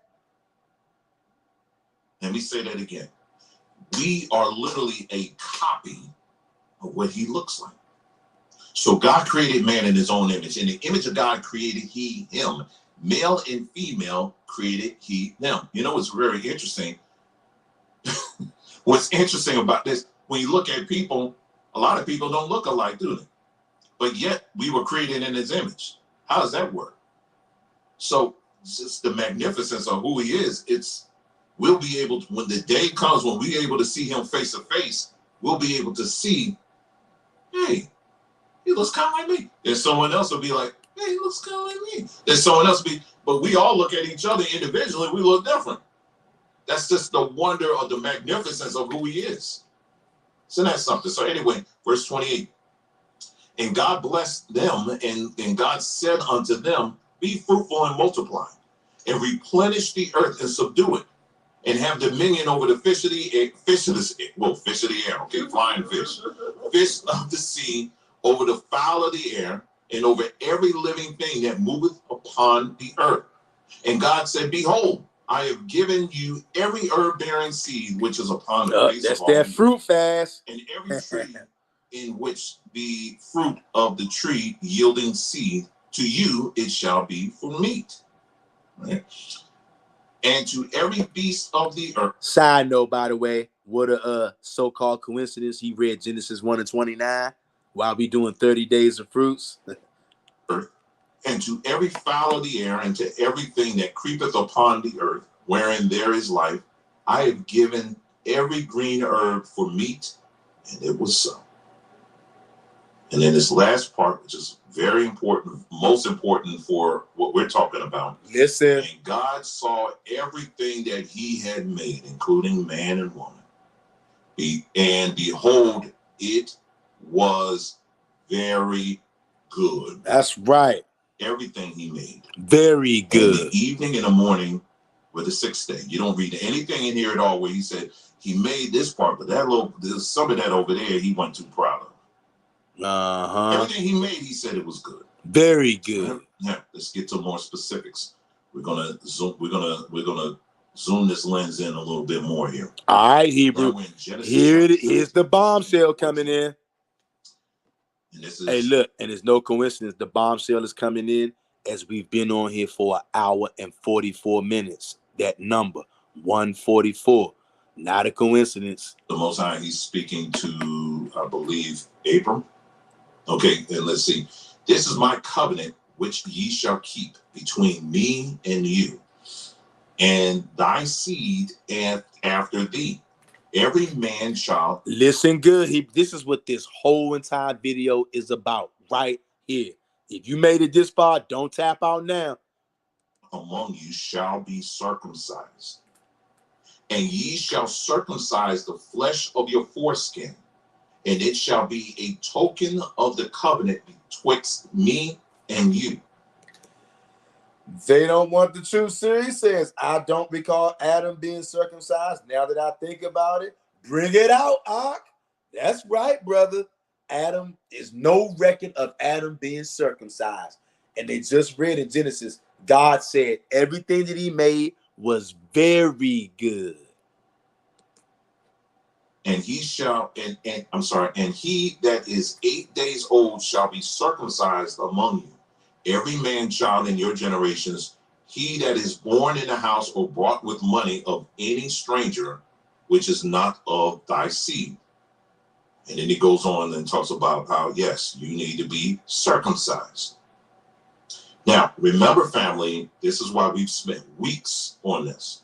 When we talked about those who put together the Bible, again, let's start from the top. Is there truth in the Bible? Absolutely. There is absolute truth in the Bible. Yes. That's what we firmly believe. Yes. And that has not changed. That's right. But what we also know is that what we call and know as the Bible has been processed through the hands of very wicked people. That's right. And so we've taken a... Do y'all hear that? AKA heavily edited. Is no way around it, family. So I don't want nobody coming into my, oh, he's throwing out the Bible. He don't believe. That's hogwash. I firmly believe in the Most High. I believe that there's heavy truth in the Bible, but there's also been heavy alterations. That's why we got to dive deep, family. Look at the people on the Catholic side of the fence who put the Bible together. And we've also looked at the Jewish side of the fence. Those people who helped put the Bible together. Bring it out. There are things that they have added in the Bible. That's right. Things that they have taken out of the Bible. That's right. For that, that's a family. I say that all the time over here. I'm not the only one saying it. I know a lot of you guys know that too. Be a big of a challenge to many people who firmly believe that every word that's in the book that they call the Bible, you can't even question it. You can't do anything at all. Because it fell out of the sky and it fell into your lap. You didn't even go to the Christian bookstore. It just fell in your lap. And it's holy. It's all of it. No, it's not. Do you hear this, family? This is what I'm trying to get the Hebrew Israelites that don't understand this to get. Everything in the Bible is not true. The original Torah would have been 100% true, but we don't have that. We have edit on top of edit on top of edit on top of version on top of version, and wicked men have had their hands on our Torah. So all bets are off, family. There are things that they've polluted and added in there. And this is why, again, Isaiah told us that we have to be filled with his spirit, because it's his spirit that's going to lead us and guide us into all truth. King David says, facts. It's they, WWE for a kid. They can't accept this false to a degree to fit an agenda. Facts. They don't want the truth. Series says, facts. That's why y'all says to study to show yourself approved. Bring it out, brothers. It's not going to lead us to a Bible. It's not going to lead us to your favorite translation. It's going to lead us to truth. Bring it out. And that's what we want. That's ultimately our goal, is to be led to truth and by truth. That's right. Do you understand? Family, in case anybody out there is wondering what I'm up to on this channel, that's my goal, family. I just want the truth to come out. I don't care how many lies I got to wade through. I want the truth. And I want my brothers and sisters to have the truth. That's the difference. Okay? Now, so this is supposedly what we, according to this, is that the Most High established a covenant, and he said, listen, Abram, If you want to prove your loyalty to me, and I'm paraphrasing, you're gonna have to circumcise the foreskin. You're gonna have to cut off part of your penis. Think about that. To that I know that, okay, yeah, you with me.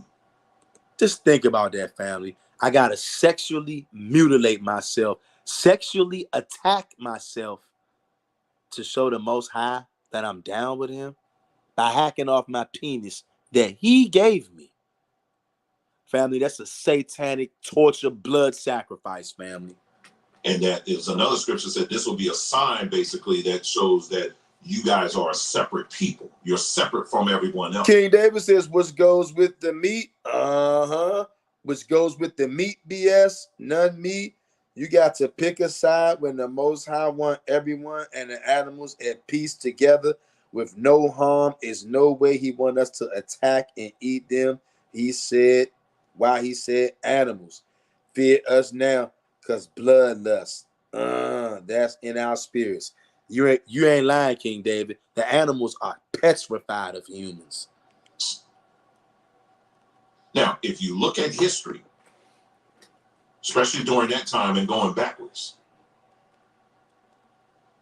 circumcision was not something that was just for Israel. Wasn't the only country or the only nation of people that practiced circumcision. Do y'all hear that? Here you have some nasty pictures from Egypt, Greece, and Rome. These are circumcised penises. And yes, we're going to see some pictures of some penises. There will be drawings, okay? Try to make sure of that. But trust me, what you're looking at are circumcised penises. Do y'all see this, family? These are other places that practice circumcision. Again, what we've been told is a sign that we're separate, that we're a holy people. That's what we've been told. By chopping off your penis. Then why Egypt practicing it? Exactly. Why is Greece practicing it? Why is Rome practicing it? Yep. Family, you know what this makes me think? Just like all these people got their gods, this got to be some kind of sex god, some penis god, some sick shit, family.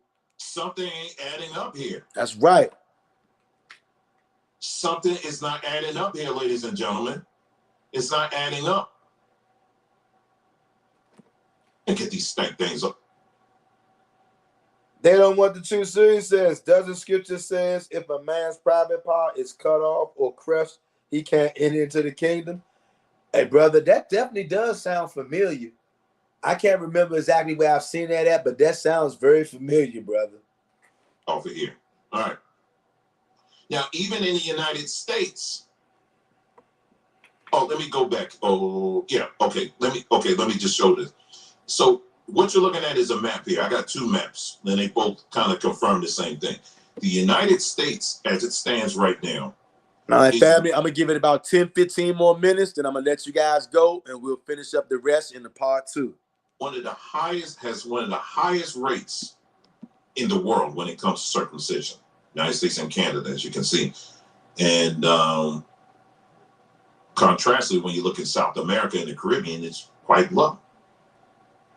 Then when you look in Europe, surprisingly, I was surprised, it's actually pretty low in Europe. Very white Europe. And you start going into Africa and you start going into that region, it's very high. Now, this is very interesting. This is very, very interesting. We're going to talk more about this, okay? So this is the same thing, same map. I mean, it's a different map, but it's giving you kind of numbers here. Very high. USA, it's 71%. Look at that. You get into the African nations, it's extremely high. 99%, 95%, wow. 98%. Y'all see this? Let me just say this to you. Do y'all see this? That means that black penises have been hacked to pieces, family. Family. This is some blood god, some sex god, some penis god, some sick shit going on out here, family. Satan only attacks what's a threat to him. Okay. So that's why all those high numbers of penises being hacked off in Africa and in America. a place where the Israelites are at heavy in Africa and in America. We scattered into all nations, but there are lots of Israelites in America and lots of Israelites in so-called Africa. Those two places probably got the most Israelites, even though we everywhere. No wonder why those places got the most penises being hacked off. Family, those penises being hacked off literally destroyed our part of our brain, our spine, our emotions, our nerves, everything, fam. Y'all don't know how much intelligence and nerve endings are in the tip of your penis, family. This is a satanic sexual assault on the planet Earth. This is ridiculous what people have been doing to children, family. Child torture and blood. Start off with that. Okay, so. And that's as of 2016. This is as of 2016. Okay, so now this is picture time, okay? So what you're looking at right now is on the left-hand side, you see a picture of a penis that is on the far left-hand side is a penis that has not been circumcised. That's what the way the Most High designed our penises to look like. It's supposed to look like this. Do you guys hear this, family? We've let these demons fool us. Everybody who has a penis, your penis is supposed to be covered and protected with your skin. But these devils have added to our scriptures and told us to be down with the God of Israel. You got to mutilate and destroy your penis. Family, this is ridiculous. With circumcision, however, you see right in the middle still on the left-hand side, this is what circumcision has done. Cuts that off. It exposes your penis. Okay. And so they're just showing you just a very simple procedure. We're going to talk about procedures on what happens. They basically pull off this part here, that's on the far left-hand side, that cover. They pull it off and they sew it. This is one procedure, okay, what they do. So they uncover the head. They uncover the head. Okay? All right. So this is satanic, family. This is abuse. This is another thing that I found to be quite interesting. My wife found this. This is reportedly this is what's practiced from ancient times, I guess, in Australia amongst the Aboriginals. Something they used to tell their children. All right, when it came to circumcision. Now the Aboriginals. Let me see. They don't want the truth, so he says Deuteronomy 23:2. No one whose testicles have been crushed or whose penis has been cut off may come into the assembly of the Lord. Ouch. Ouch, brother. Hey, that's heavy, bruh. King David says, I feel real bad for those who wanted to be a female and cut it all off on their own. Will that forced slavery got a heavy price? Without forced slavery, got a heavy price. You right, King David. It's a sick-ass world out here, fam. They darker. Like talking about white folk, the darker folk. All right, so let's go. It says, in myth, I'm not going to be able to pronounce that, swallows the Wawilak sisters and their two sons, thereby preventing them from carrying out the intended circumcision for the boys. It says, Elkin, while in the relevant Kanapi writes, the initiates are symbolically swallowed by this god. Okay, that's what it is. And I'm going to tell you what that god is. In the Yolungu version of these rites, the little boys who are to be circumcised are told by their fathers and the other older men, the great father snake smells your foreskin. Did you hear this? He's calling for it. This is a damn demon calling for your dick skin, y'all. Excuse my French, y'all. I'm so angry right now. You've been sacrificing our penises to some damn devil, y'all. Now, if you dig into this a little bit more. This guy just told you they had the story that the snake smells your penis skins and he wants your skin. That's some sick ass shit. I'm gonna really get into. The father snake that they're referring to is one that has a lot of colors and it's feathered. It's a feathered colored snake. Haven't we heard of that before? Nakash, Messiah, remember? Isn't it interesting how all of this comes right back? Quite interesting. All right, so let's go to here. Okay. Look at this. Now, this is the part where you're really going to have to hold on to your seats because, like I said, we're just going to have to keep it 100% here. Fam. Okay? And so I'm going to let y'all go in like 5-10 more minutes, fam. Hit the like button, subscribe if you're not. Look at this, fam. It's no way you can see this and tell me that this is of the Most High. There's no way. This got nothing to do with pleasing the Most High. Chopping off the dicks of babies. Once again, excuse my French, y'all. I don't mean to keep saying the D word. I'm freaking enraged right now. Because this happened to me as a baby. And so it happened to many of you guys out there. Family, some of the problems we have to this day happen because our penis got whacked. I'm pissed off about this shit. in short, I'll just tell you this. So what you're looking at right now on the screen, of course, are pictures of little boys that are they're not happy. Do you see They're in this? very extreme pain. Okay. And then on the right hand side, what you see here is the table that is typically used to strap down babies. Look at this, as they're y'all. being circumcised. Look at y'all. And anybody out there thinks that this is pleasing to the Most High, one that is going to be torturing babies to watch some of this stuff here. I mean, I'll let you know when, okay? But some of this is going to be very challenging. But I will say this though.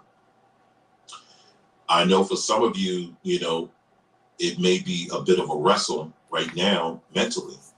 When you go to scripture and you're saying, well, wait a minute, all these scriptures talk about the importance of being circumcised. But now what we're going to do is we're going to learn from a medical standpoint of just how dangerous this is. Okay. And so we're going to play some video clips here. And you'll get to hear really what goes on here. Okay. Let's see. Okay. So yeah, I think I got everything. And now I need to find that video. And I already got my time markers here. So just give me a moment here. And then we're going to get into it, okay? Now, we're going to, as far as the scriptures are concerned, as far as all the ones that are dealing with circumcision, that's why I said there's no way in the world we'll be able to handle all of that in one day. There's no way in the world. But, we are going to have a broadcast where we are going to look at all of those scriptures, point by point, and we're going to look at these things very closely, okay? So I just want to be aware that we're not going to just gloss over that. Okay, so let me get this here. So let's start with, and I see my time. I understand if you got to go, I do understand, but the video will be available, as you know. Hebrew, I'm about to stop this video in 5 more minutes and we'll finish the rest later. For those of you who are brand new, we'll have the video up and you'll be able to see it later on, okay? All right, so now I'm going to put on this video here. You're going to see me swiping a little bit and let's go. So this first clip is going to be 17 minutes long, okay? And so, yeah, I'll just go ahead and play it. Circumcision is the most common surgery in America. Whether or not you choose to learn about it, it's there, directly impacting the majority of American men in the most intimate way possible.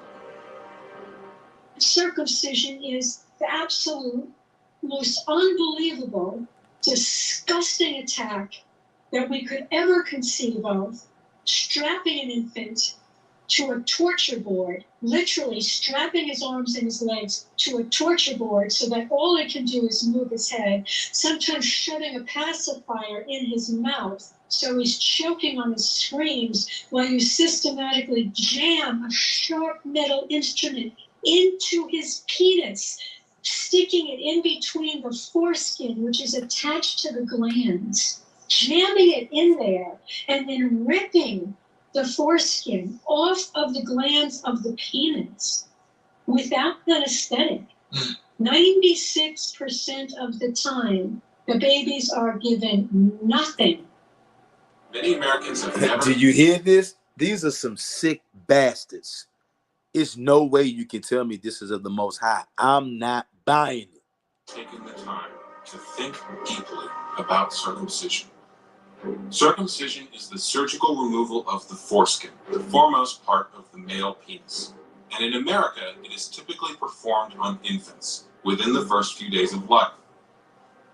No other industrialized country routinely practices non-religious infant circumcision other than America. Isn't it odd that Americans have never had a national conversation about one of the Y'all see that? Did y'all see that sign? other than America? 11 New York City babies contracted herpes through circumcision. That's because the Jewish rabbis were cutting off their penis skins and then sucking the tip of their penis to get the blood, the rest of the blood. That's how all of those little Jewish babies contracted herpes, from the gay, homosexual Jewish rabbis sucking their penises after they cut their penises. Yeah, damn devils. Isn't it odd that Americans have never had a national conversation about one of the central practices of their culture, a practice which affects so many on such a personal level? Now, so I'm arguing that it's this big thing and that we don't talk about it a lot. So I have to sort of explain why I think that. So I believe the discourse that we have in our culture about circumcision is one that's used to conceal what the nature of the process is. So you may have heard things like, well, it makes the penis cleaner or something like that. You may have heard things like, everyone does it, I'm circumcised and I'm fine. It's just a little snip, or it removes a useless flap of skin, the sort of trivializing language. Useless flap of skin. You useless flap of skin on my penis, and you're gonna say, I got something on my penis that's useless, but it bleeds when you cut it. You a bunch of damn devils, man. You may have heard all these things. What I'm asking you to do right now is to set all that aside, all that massive experience in your minds, and to try and come at it from a fresh angle where these sort of illogical arguments for support for it are not part of where you're thinking. I'm going to propose that circumcision is this cyclical process in our culture where we do it to children, they grow up, they become adult survivors, some of those people become parents, and practitioners engage them in order to perform this surgery on their children, which, unlike any other surgery I'm aware of in US hospitals, it removes a healthy, unique organ part, actually with the exception of intersex genital modification, which it bears a lot of resemblance to mine. It removes a healthy part of the body. It's not used as a treatment. Doctors don't think they're treating the children. They know that it's a social surgery they're performing. It has significant complications. It's performed on minors who can't give consent. It's illegal. It's actually a federal felony to perform it on girls, but it's actually encouraged to perform on boys. It results in lifelong function loss, and the tissue... Lifelong function loss. Do you hear that? So to serve the Most High wants me to inflict lifelong function loss on myself by hacking my penis. is then used commercially. And so when I first Googled circumcision in 2012, the conversation has changed in 6 years. I know, because I've been paying attention. But 6 years ago, the general consensus was, between all news sources, ABC, NBC, Time, New York Times, Washington Post, Scientific American, and so on, was that circumcision was... They don't want the truth. So he says, that's live calling eyelids useless. That's like calling eyelids useless when they have an obvious purpose. Exactly. How the hell are you going to call a part of somebody's body a useless piece of tissue? These are the people who run planet Earth. These are the people who we've been listening to, y'all. King David says they got to go, and that mindset outside is the Most High only, and his laws have to be studied. Everything besides them two have to be re-looked at with touching the book. Yes, King David. Y'all see how sick these people are? They calling the skin on your penis a useless piece of skin. Anything to justify sexually mutilating yourself. Cleaner, healthier, prevented STDs and HIV, and was endorsed by the Scientific Academy, the American Academy of Pediatrics. Now this sounded great. It created a coherent narrative in my mind. If circumcision was good for you, then of course I and all my friends were circumcised. Obviously. However, I stumbled across a website that aggregated quotes about circumcision throughout all time. And something struck me about the Jewish ones. Let me show you. See if you can strike a pattern. Listen. Circumcision is a symbol of two things necessary to our well-being: the excision of sexual pleasure and to check a man's pride. You see this shit? 30 AD. The bodily pain is the real purpose of circumcision. One of the reasons is to bring about a decrease in sexual intercourse and a weakening of the organ. The fact that circumcision leads to sexual pleasure is undeniable. You hear that? This demon says the bodily pain is the real purpose of circumcision. In other words, torturing your ass is the real reason of circumcision, and sacrificing your penis to the penis god. This is some sick ass shit. I'm telling you, y'all, if I could find the doctor who cut my penis, I would whip him like he stole something, because he did steal something. Nigga stole my damn penis skin, the most sensitive part of my body. And your penis skin has memory. 1180 AD. Okay, well, these are ancient history. The foreskin represents man's worst animal-like urges.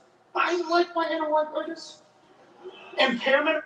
King David says, same people who say the Most High laws is useless because JC died. Exactly. Exactly, bro. Is a special virtue of circumcision. 1985. Not too long before I was born. Okay, so I want to make sure you see all of that. So this whole concept of circumcision, it didn't start with the Jews, because these Jewish people, they actually got that from, it goes like as far back as Rome, and even goes even further back to Babylon. Okay, and so it should make you think for a moment, okay, if circumcision is supposedly a sign of holiness and being set apart, then why the heck is the United States at one time, because the United States is not really leading in that, and it's kind of it's decreased over the years, but why is it mandatory? They don't want the true series, says facts, King David. In these sinful nations? It's because, again, going back to these Jewish people, again, look at what's on the screen again. This is a practice that they meticulously pushed over the years, and this is a foundational part of what we call today Judaism. And so he's going to get into it a little bit, but this was something that not only was designed to reduce the man, so to speak, but also have a direct impact on the woman. So something was taken away with this thing that we call the foreskin. All right, so let me go ahead and let him continue to talk. Now, these quotes didn't quite sync with the mainstream narrative. Was circumcision good for me, or did it damage my sexuality? Now, remember, I was a 20-year-old male at the time. Not many things were more important to me than the health of my penis. And that still applies today.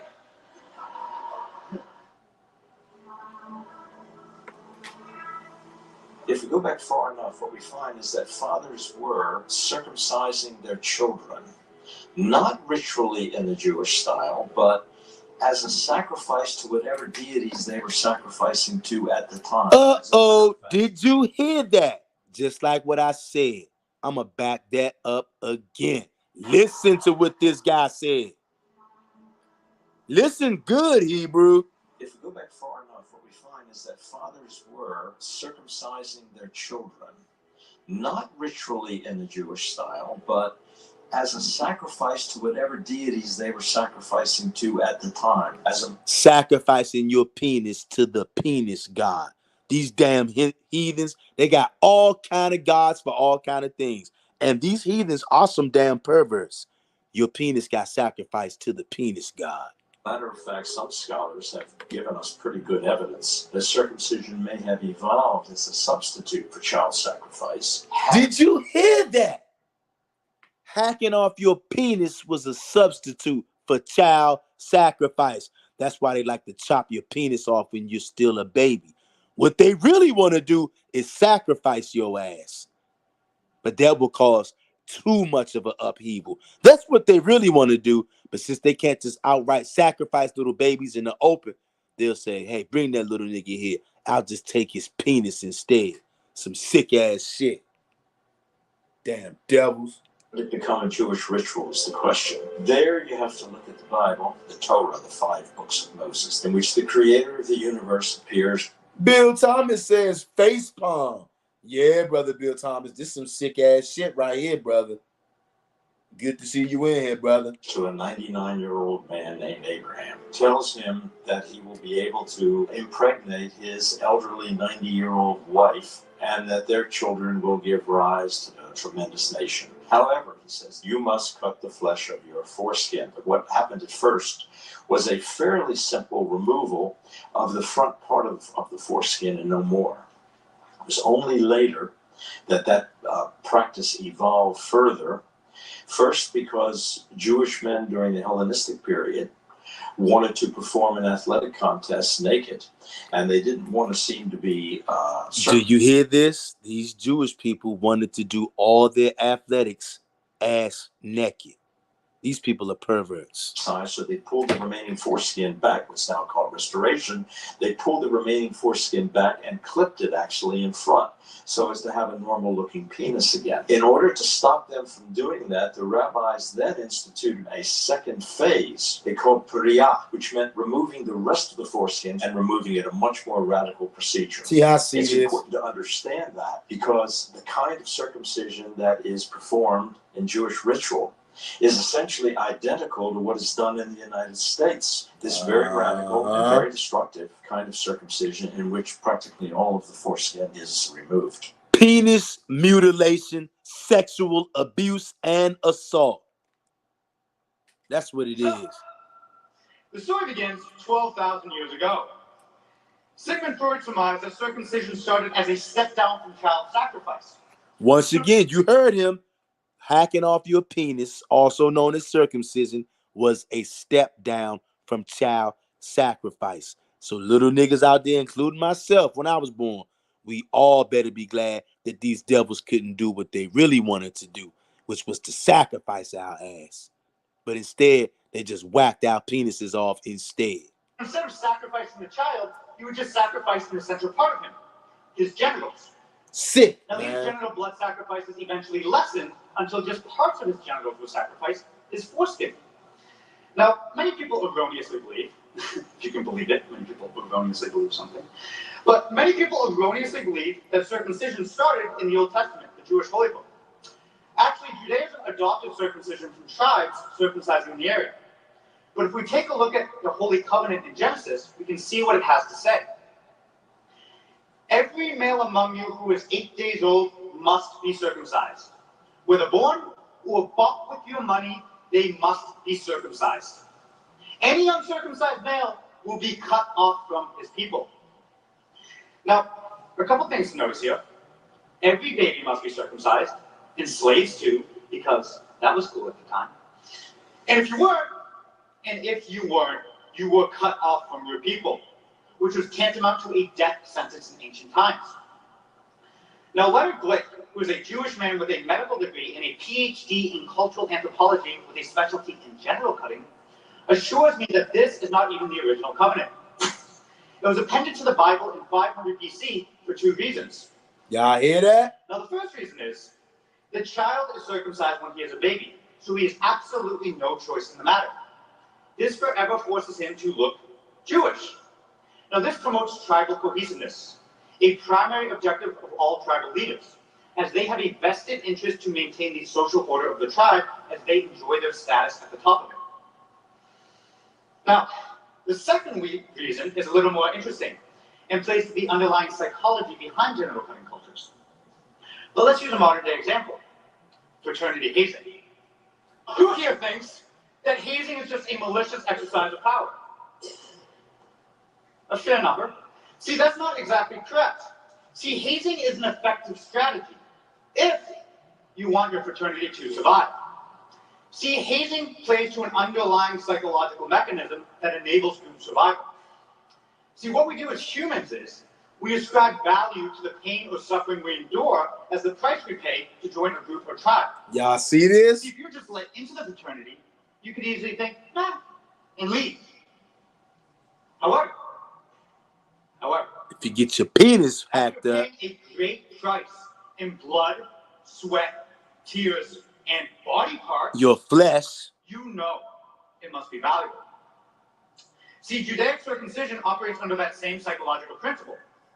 See, ancient Judea was, and still is to a certain extent, an intensely patriarchal society.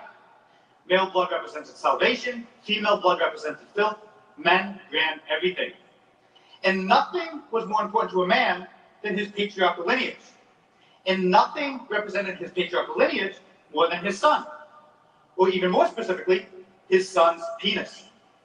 So, do y'all see this stepping sick into shit? this fraternity, the Jewish Brotherhood, fathers, likely younger than you, and far less educated, since this was thousands of years ago, were literally hazed into cutting off parts of their son's penis. You think college hazing is a problem? Circumcision is the most extreme form of hazing on the planet. Do y'all hear If this? you didn't do it, you were cut off from your people, which was effectively a death sentence. Yeah, we're going there. Now, Leonard Blake does a great job of summarizing circumcision in ancient Judea in his book.